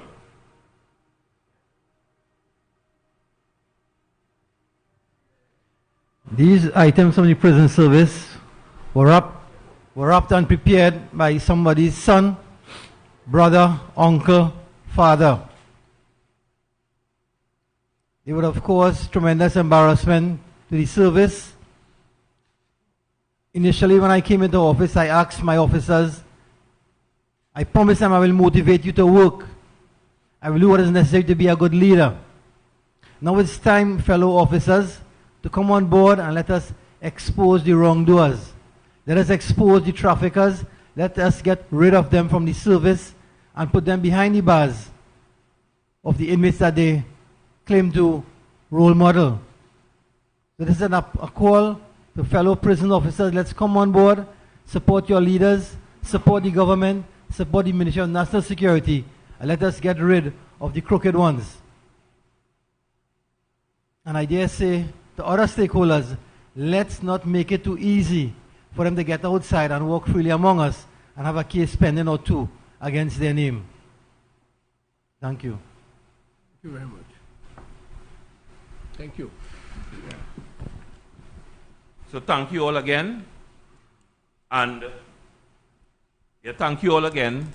And you're aware that the Trinidad and Tobago Police Service is also making the efforts to cleanse itself. For the year so far, we have around 44 persons who are officers, 21 special reserve officers, 22 police officers who were placed on suspension, and 11 police officers ranging from the rank of constable to ASP were actually charged by the Professional Standards Bureau and is before the court. Right? The allegations were made, we did the investigation, and we reached that stage. Now the rule of law will take its part. Right? Persons are presumed innocent, right, until proven guilty, but at present we are doing what is necessary to cleanse the police service of rogue elements. So again, similar to the prison service, we are making all the efforts. So thank you very much. Thank you. Ladies and gentlemen of the media, with those things said, we are open to any questions that you may want to pose to the personnel who is in front of you. Thank you very much.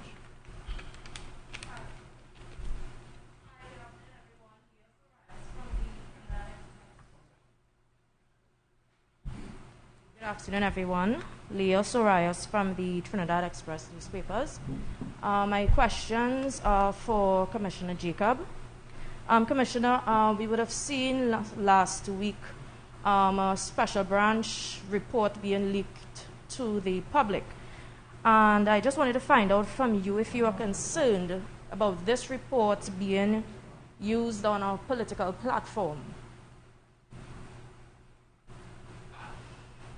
You know, it's very distasteful when you see confidential reports like that, which are secret documents appearing in the public. You know, so I'm very, very much concerned about that. And you know, there are certain codes that we operate in law enforcement. And one of the codes, when it comes to secret confidential documents, that when it's deal with national security matters, it is really unbecoming to see that someone will choose to put that out there in the first instant, you know. And intelligence operates within a certain way, and reports are graded.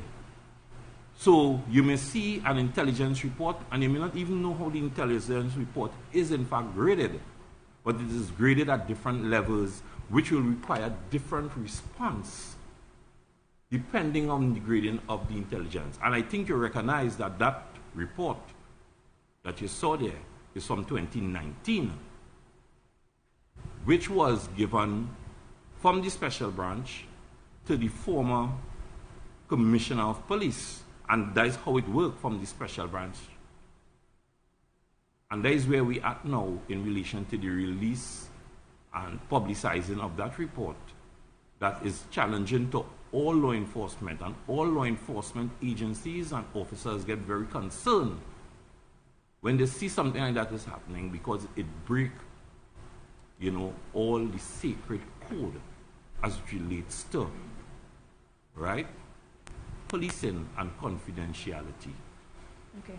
Commissioner, can you... Before you go, permit me to say on that matter, since it involves, to some extent, the government, I have seen reports that this document was supposed to have been as well shared with the Honorable Prime Minister.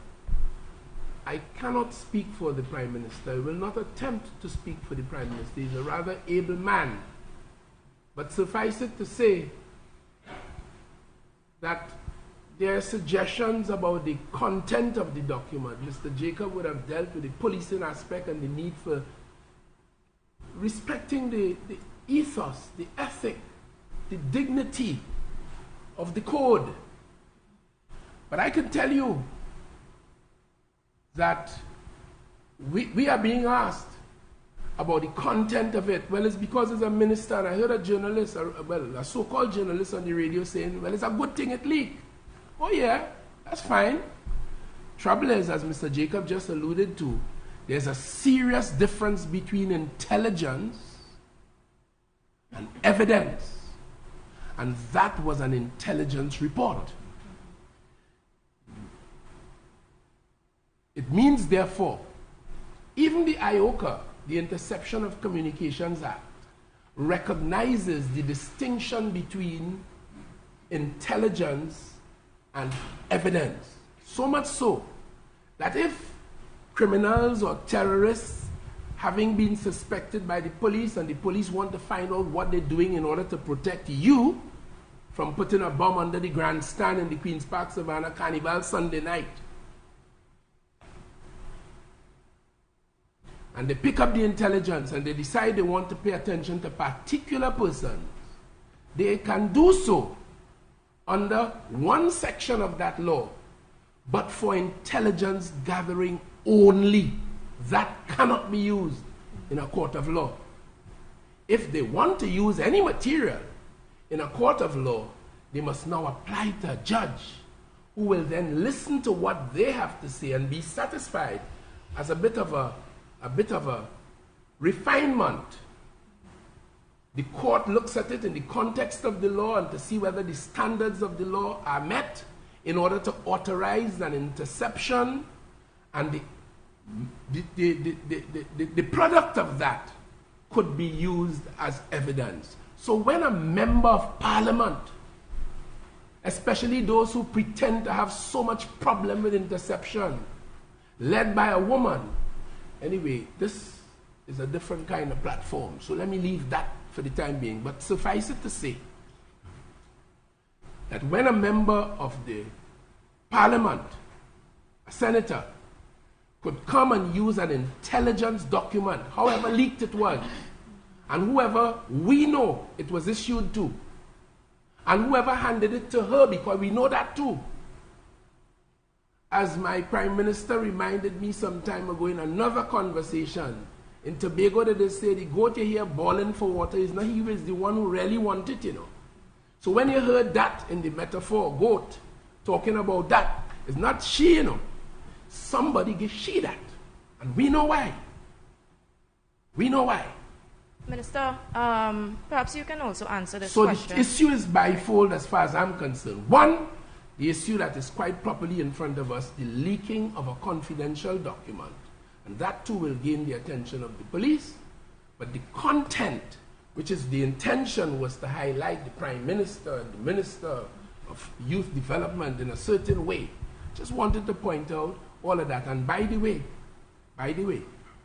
if it came from the police, if this special branch, an arm of the police service, shared that with the National Security Council or the Prime Minister, the police already have it, you know. And they know what to do with it. In fact, they do what they have to do with it. So sometimes I heard some old talk about and what did somebody else do. The police have the information, and the police know what to do with all intelligence they get. Convert it into evidence, and when they do that, and we of the government have no problem with that, the chips will fall wherever they may. Are you aware of it is quite burdensome that matters of that nature gets itself in the public domain. And I just want to conclude by telling you, as Minister of National Security, I get plenty reports on all manners of things. But we of the government have chosen to come down on the side of integrity and ethics and decency and right-thinkingness. Because there's a lot, if we felt like it, we could say, but that is not the way it's done. In fact, I pain at the fact, never in the history of this country have I ever heard before, and I came out of the police service, a matter that was addressed to a particular police officer in the police service, now in the public domain. It is not the way we do the business. But time is longer than twine.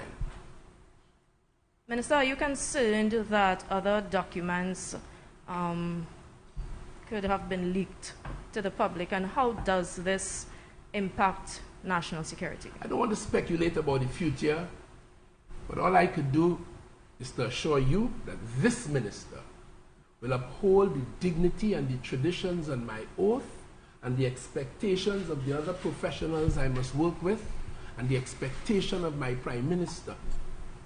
My Prime Minister told us when I joined his team as a senator, an opposition senator in 2010, and told us even more starkly when we went into government in 2015, if you as a minister lie to the public, lie to the parliament, it is a fireable offense.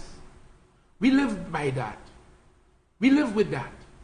So last Friday in the parliament, I got up and I spoke about a matter that came to my attention in dealing with the sexual offences bill, where a former minister of government in another government between 2010 and 2015 assaulted a young woman in this country. She came to his office requesting help. He got up, he locked his door, and this is the woman talking to me. He locked his door and then came and fondled her. Allegations we heard otherwise in other places on high. And then took action from what was reported to me by way of blandishments and promises. Now, that kind of behavior you won't find. And when I made these comments in the parliament, I spoke in the presence and hearing of my Prime Minister. If he came to the conclusion that I was making that up and telling a lie, I won't be here today. And I also told the parliament some time ago, they're talking about leak. I also told the parliament some time ago, I speaking in the parliament, told them that I sent 9 deeds of title purchased by a particular individual and his wife in this country, in Philippines, in South Trinidad. And I had my feelings about it, because there was one particular property that was very close to another well-known property that was also bought in those transactions. I related that to the parliament, and not a single journalist, not one, ever sought to find out more about that. And the person of whom I spoke never one day said one word in response to it. And they wouldn't say a word as I repeat it here today. Not one. Because it's demonstrably the truth. But this matter, I reported to the police. And I can tell you now, it is in the hands of the police. And I don't investigate nothing. It is for them to investigate it. Commissioner, one more question. Commissioner, could you say whether a crime was committed in the leaking of this document, and if so, what is the charge?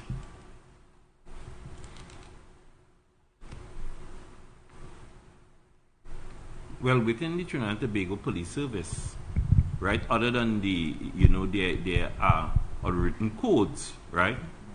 But we have within our regulations, if persons communicate and do things like that, they can be dealt with according to our police service regulations, and that is if is within the police service itself. As it relates to if it's someone outside the police service, we have some issues there. If it's a public servant, there are in fact the rules that exist, but for it among to the criminal aspect is something that we need to get further advice on. But at this stage, we look at it at that level, But there are some principles in life that is higher than the law, that is constantly being breached within our country, And once something is not, we cannot find a law dealing with it. It is apparently it is okay, but moral principles and things are greater. Laws evolve from morality. Some of the laws that we practice right now come out of morality when you look at the jurisprudence of law. So it starts somewhere, So we have to reach that level that not everything has to be legislated, but there are some codes that we must be able to follow as prudent, thinking human beings.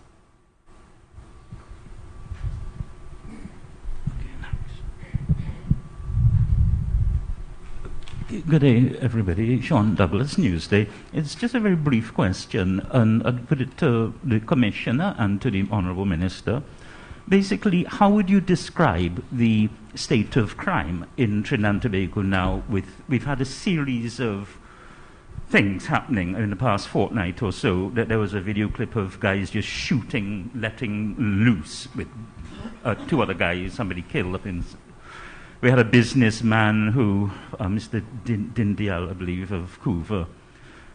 And as I think you guys had mentioned, the strange domestic disputes that are happening, daughter kills mum and so forth. So I don't know if you wanted, each of you wanted to encapsulate in a sentence, how would you describe the state of, somebody might say wild, wild west, or somebody, I don't know.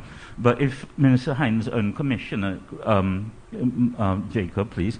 And the other thing would also be is your satisfaction. Well, Commissioner, you'll be in the hot seat as Commissioner.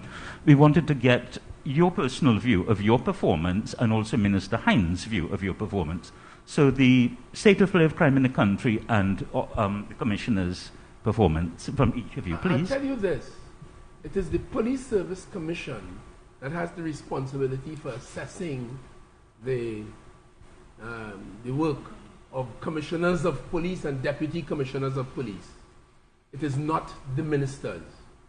What I can say is that I have been engaged with ministerial duty for many years, and in this particular case here in national security, I get full support and cooperation of all of the heads of this division, including, of course, Mr. Jacob, who I've assessed as a very focused and hard-working man. But it's not mine to judge him, That's only my impression. And I know the level of intensity that this job demands of him and the Commissioner of Prisons and the Chief of Defense Staff and the head of all the agencies and the Permanent Secretary, too. I know it. So I have no reason at this juncture to complain. In terms of the general situation in the country, what I do know, though, in respect to all the organizations, quite typical of Trinidad and Tobago's workforce, and I make no apology for saying it, I think our workforce doesn't function at full throttle. I think there's a lot more than that the workforce of Trinidad and Tobago can do to bring to bear itself on all the problems that we face in Trinidad and Tobago. I think a lot of it, I've been called upon to talk. We're not hearing Minister Hines talk, but talk don't solve nothing. What solves it is work. And I think we can do a lot more work, all of us, in Trinidad and Tobago, the entire workforce in this economy, we could do a lot more. And if we did, many of the problems we face would be immediately obliterated.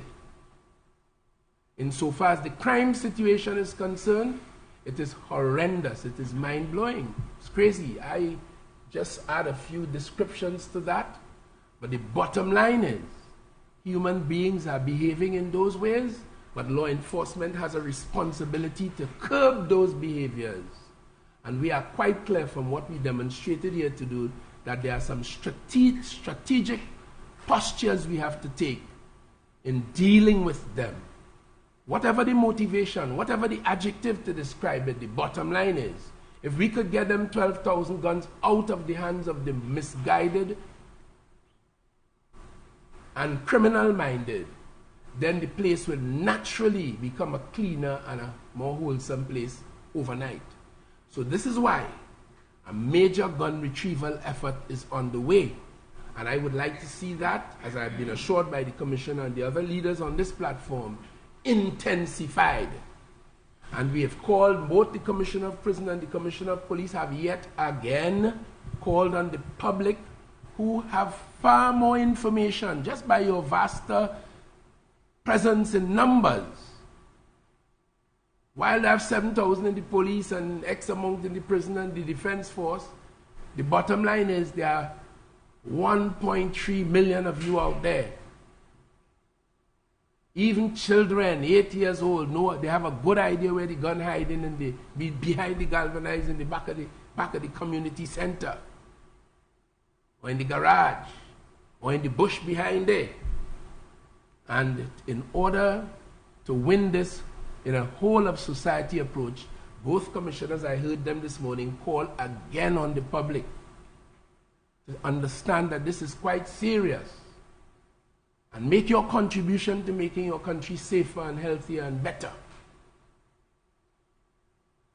by sharing this information with law enforcement. Of course, there are sometimes, as Madam Archie says, issues of trust, but there has to be one officer you can find. You could write anonymously. You could call the Police Complaints Authority. You could go to the DPA. You could go straight to the Commissioner of Police, straight to Madam Archie, if you don't trust the police in the locality. Because I had an experience where one of my constituents made a report to me. I asked him why he didn't go to the police. He told me he didn't want to go to the police because of something. And, well, he put it in writing, and I shared it with the police, and the weapon was recovered. The weapon was recovered. And that's a perfect example of what is possible if all of us join in this fight and work together to deal with this. What's the adjective I use? Horrendous? What's the one I use again? Mind-blowing? Yeah, to deal with this horrendous and mind-blowing situation. Commissioner wants to add. Yeah. I recognize that you're looking for a headline, not a trend line. But what I will give to you is a trend line. And the trend line is to identify that within the last few years, Trinidad and Tobago is faced with a high incidence of violent crime. And I'll repeat what I have been telling you all along. We have an average of 440 murders per year, right, across the board. And in 2019, it was the second highest in our murder figures of 539 murders, ahead of 2008. And I am saying that we have inherent in our society criminal elements, and we all need to work together to deal with it. And if we constantly look at individuals and superheroes, it wouldn't solve the problem. And as I push the nation to start to think in a particular way to look at the root causes of crime and deviant behavior in our society, so that we can actually root out our problem from school violence. And some of the persons who are involved in school violence, those are some of the people who end up being criminals. And I said that we are manufacturing criminals, but from where? I said not from Mars, not from Venus, not from Jupiter, but from our homes. something is wrong. We have a lot of dysfunctional homes, and there's a lot of work that needs to be done. I mentioned to you earlier of my meetings with the Minister of Social Services and Family Division, Ms. Donna Cox, and others. I might be a bit wrong with the ministry, but I'm not wrong with the minister. And I'm not wrong with the purpose of meeting for us to really and truly work together through our community police and others to do work within the communities, because the police is taking up certain tasks on their own. So we need to face with our issues head on. And if our articles and our headlines is constantly in what you all may be looking for, what you may be looking for, it will not help this country. It is time that we get down and deal with what is existing within our society. I mentioned all the different faith-based organizations, right, and other persons who are coming forward and other agencies to join with us. And we are looking forward for that. While we deal with the hardcore persons who have already crossed the line, it's time we stop that factory of young persons who can easily be recruited into the gangs. While the police now will deal with the hardcore police and to deal with those who are already on the other fence. And you hear what I'm talking about? I talk about 444 persons already arrested just for firearm offenses for this year. 440. And as I go down here, we'll talk about numbers and we'll continue getting. Where are all these criminals coming from? Let us work together and let us deal with the issue, right? It must be an all-out approach by all right-thinking citizens together with the police and the other agencies to deal with our problem. Thank you. Yes, sir.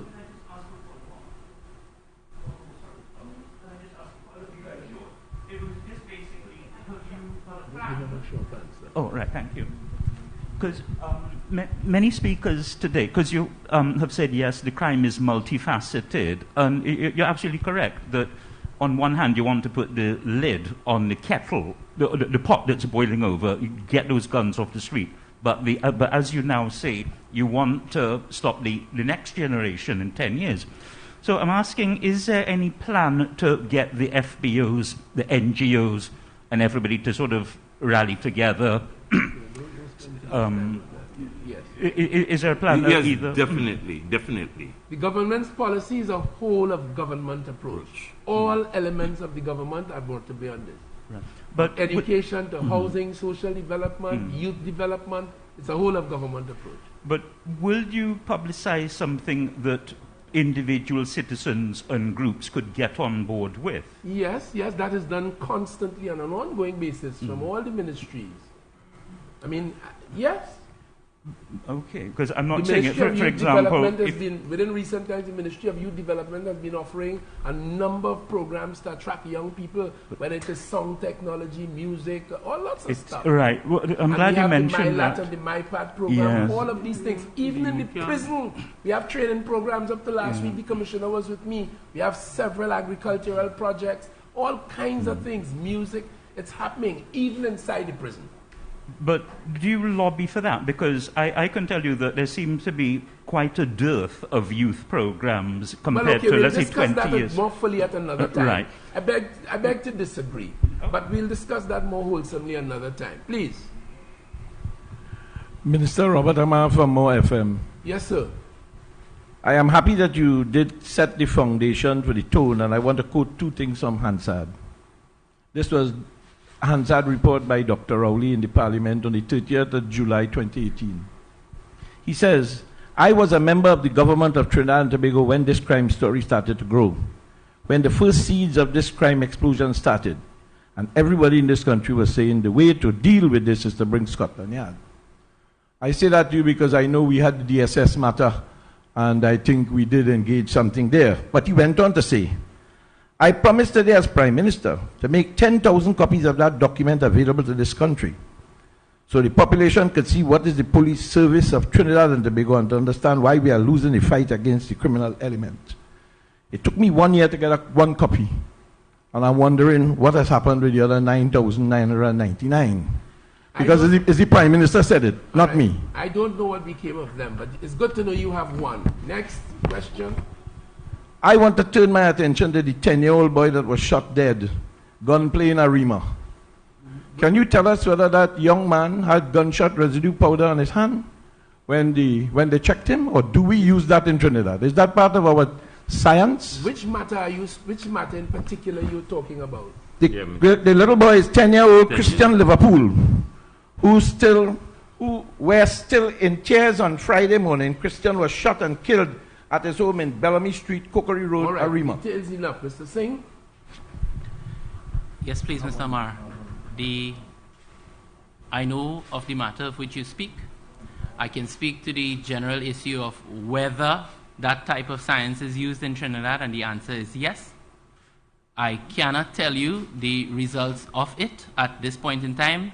The investigation is still active, and we are waiting also certain analysis. But the answer to your question is yes, the science is used. And the final question I have deals with the youth and also with the ballistic center. It was opened on the 30th of January 2021. And at this stage of the game, have you found one gun that has killed 2 people? I can again answer that question, and the answer is yes. Okay, no problem.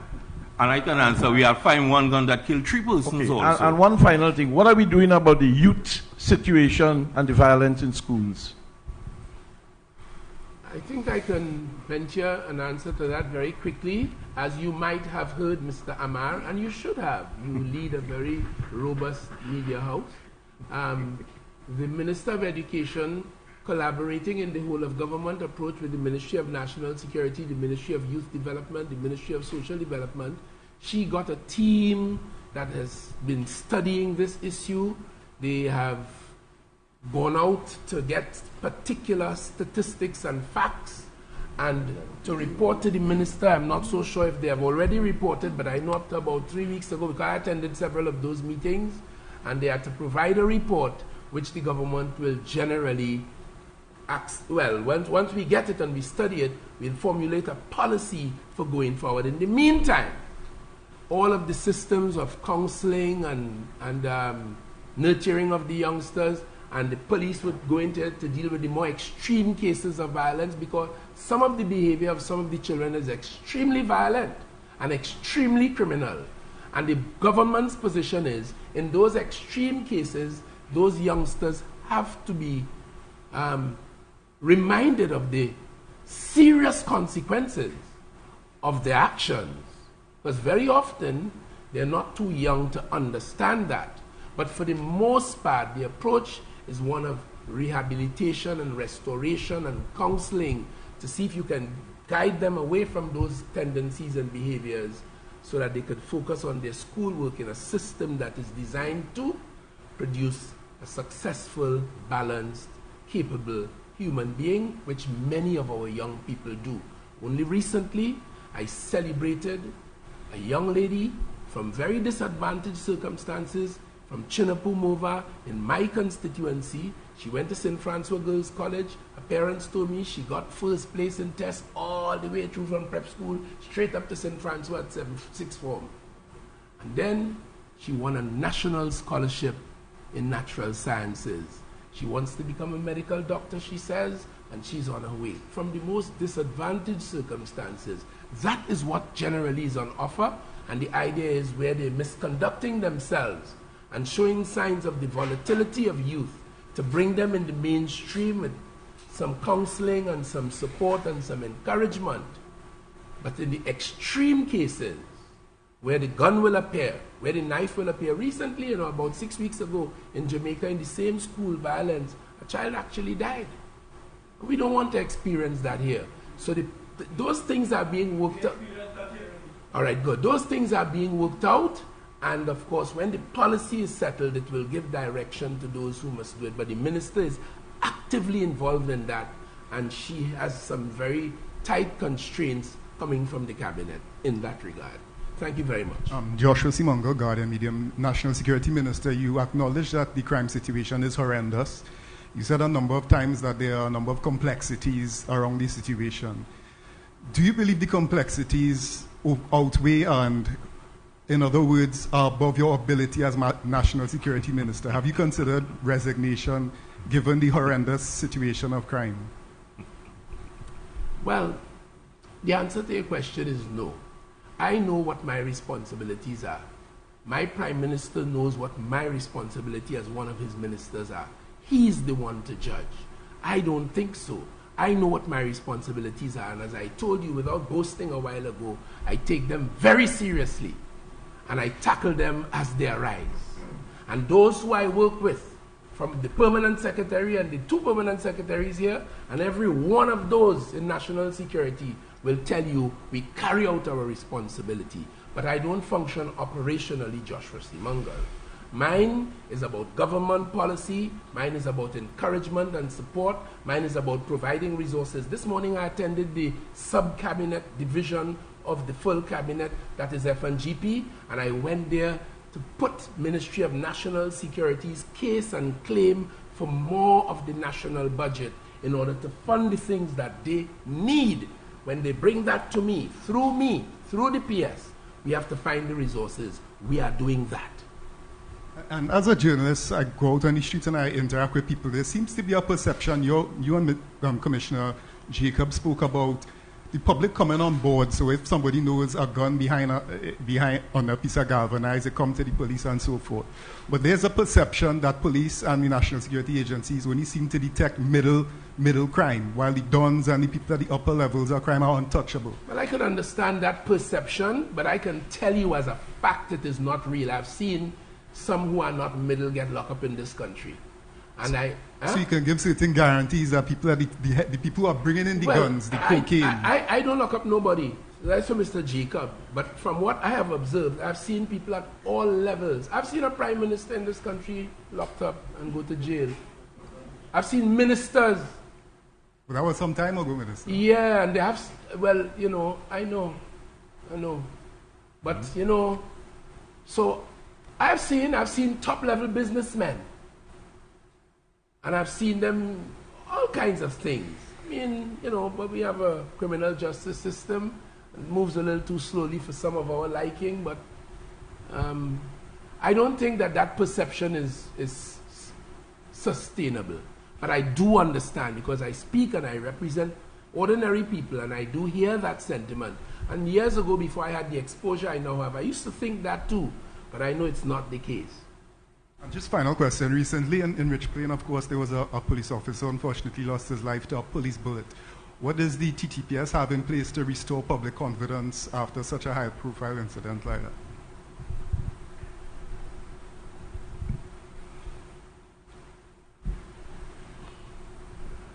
The police service did what is required to do. And as you are aware, that just on Friday, we had mentioned that 3 of the officers who were directly involved were in fact placed on suspension, and an investigation is ongoing. And particular changes were made within the Trinidad and Tobago Police Service.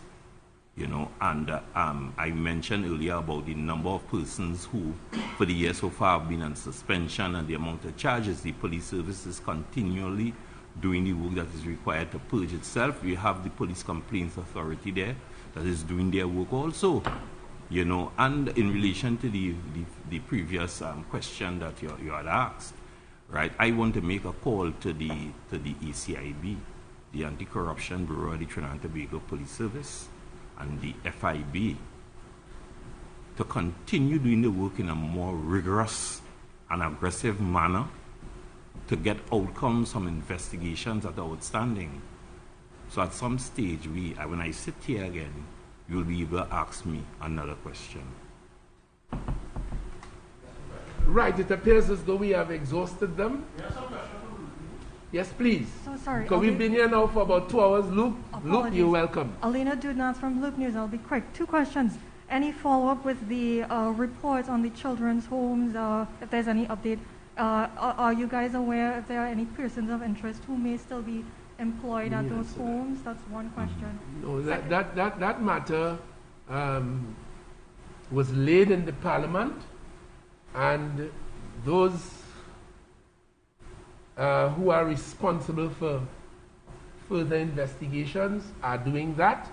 Beyond that, there's nothing more that I can usefully tell you. Yes? Thank you.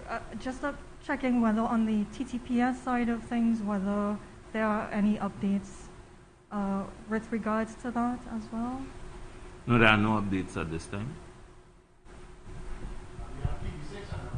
Thank you very much, Mr. Brown. Joe Brown, TV6 News. Quickly, one to the Prisons Commissioner, you spoke about the issue of illegal use of mobile phones in the prisons. And I'm wondering in terms of, I know that we had heard a few years ago about cell phone or mobile phone jammers. Is that kind of technology in use? And if not, what is the cause of that not being used?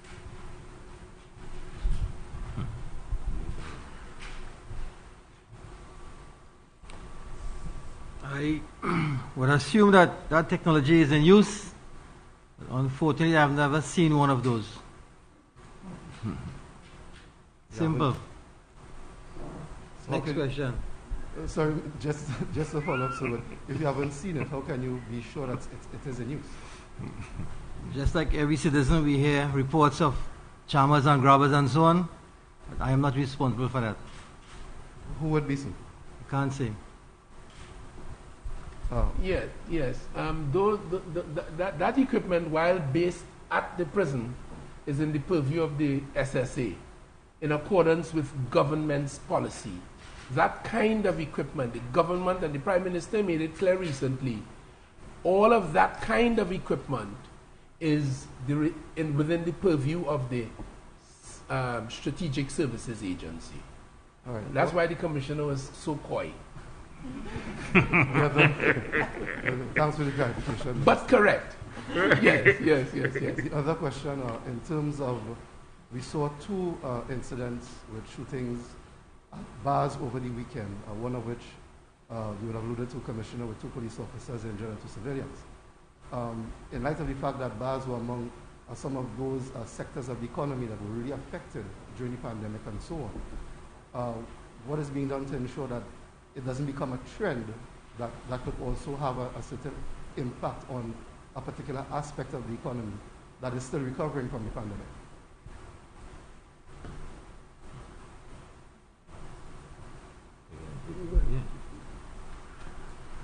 A lot of the responsibility falls on the bar owners, because I mean to say they want to continue with business.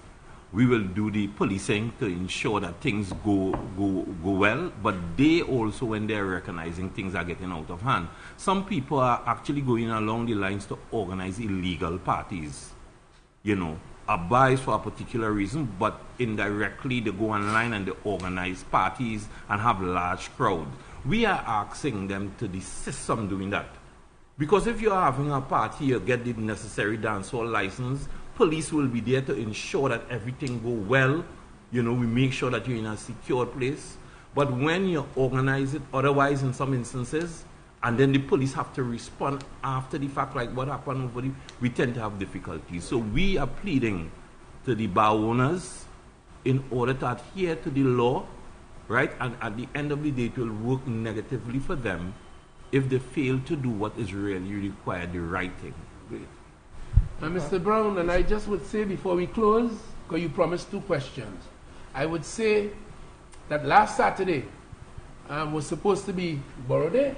Yeah, Borough Day. And the Point Fortin Borough, the mayor and her team, they scaled down the activity in light of the current COVID situation and considerations of it flying up in different parts of the world. So they quite rightly and properly did that. And then it was reported to me that from the police that there were those who were planning to have pop-up things, yeah. Juve celebration and so on, and they were advertising. I mean, I saw a couple of advertisements on elements of social media. And the police, in response to that, and I was quite pleased and proud, led by Operations Officer Madam Archie, went into the zone well in advance, took up strategic positions, and did various things, and would report ultimately that no such event In fact, there was one event I was told that was starting to pop up. The police were able to quell it. And I was quite pleased because it does show operationally that all of this is very possible once the intelligence comes in and action is taken. So today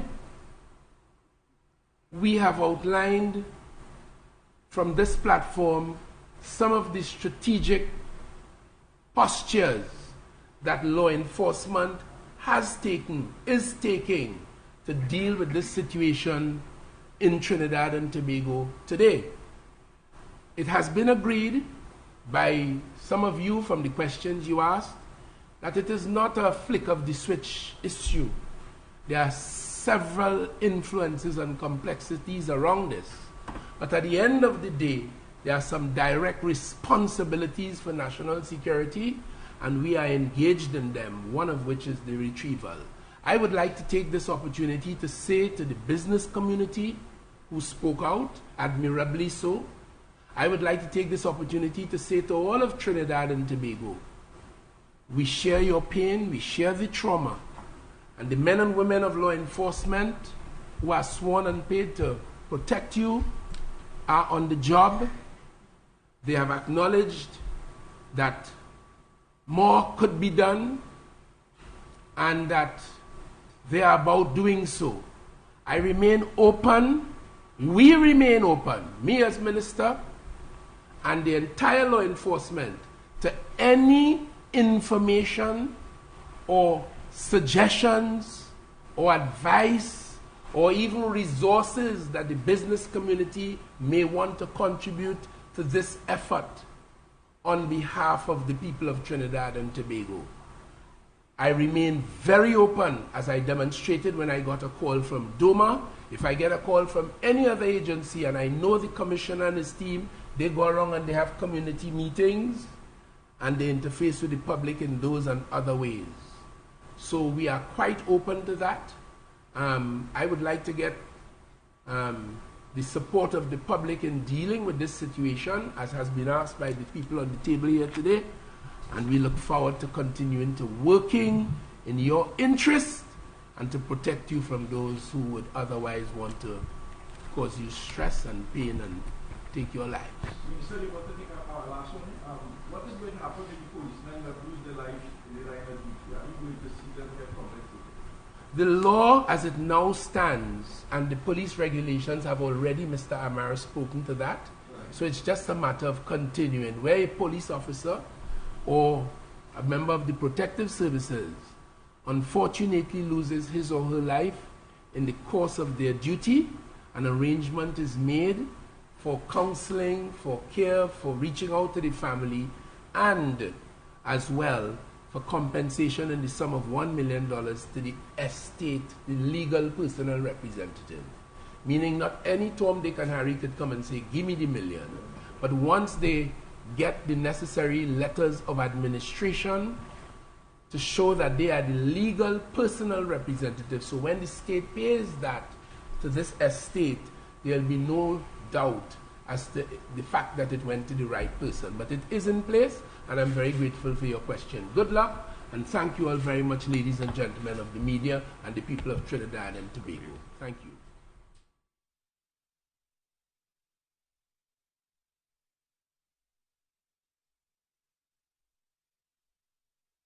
TDT News, committed, accurate, relevant.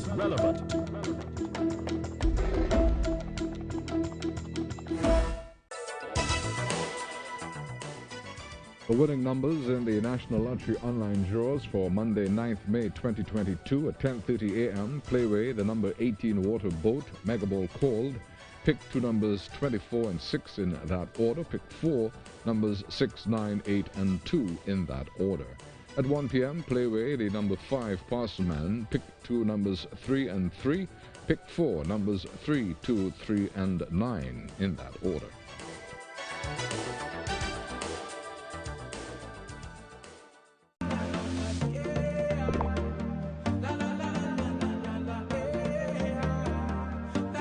This is TTT.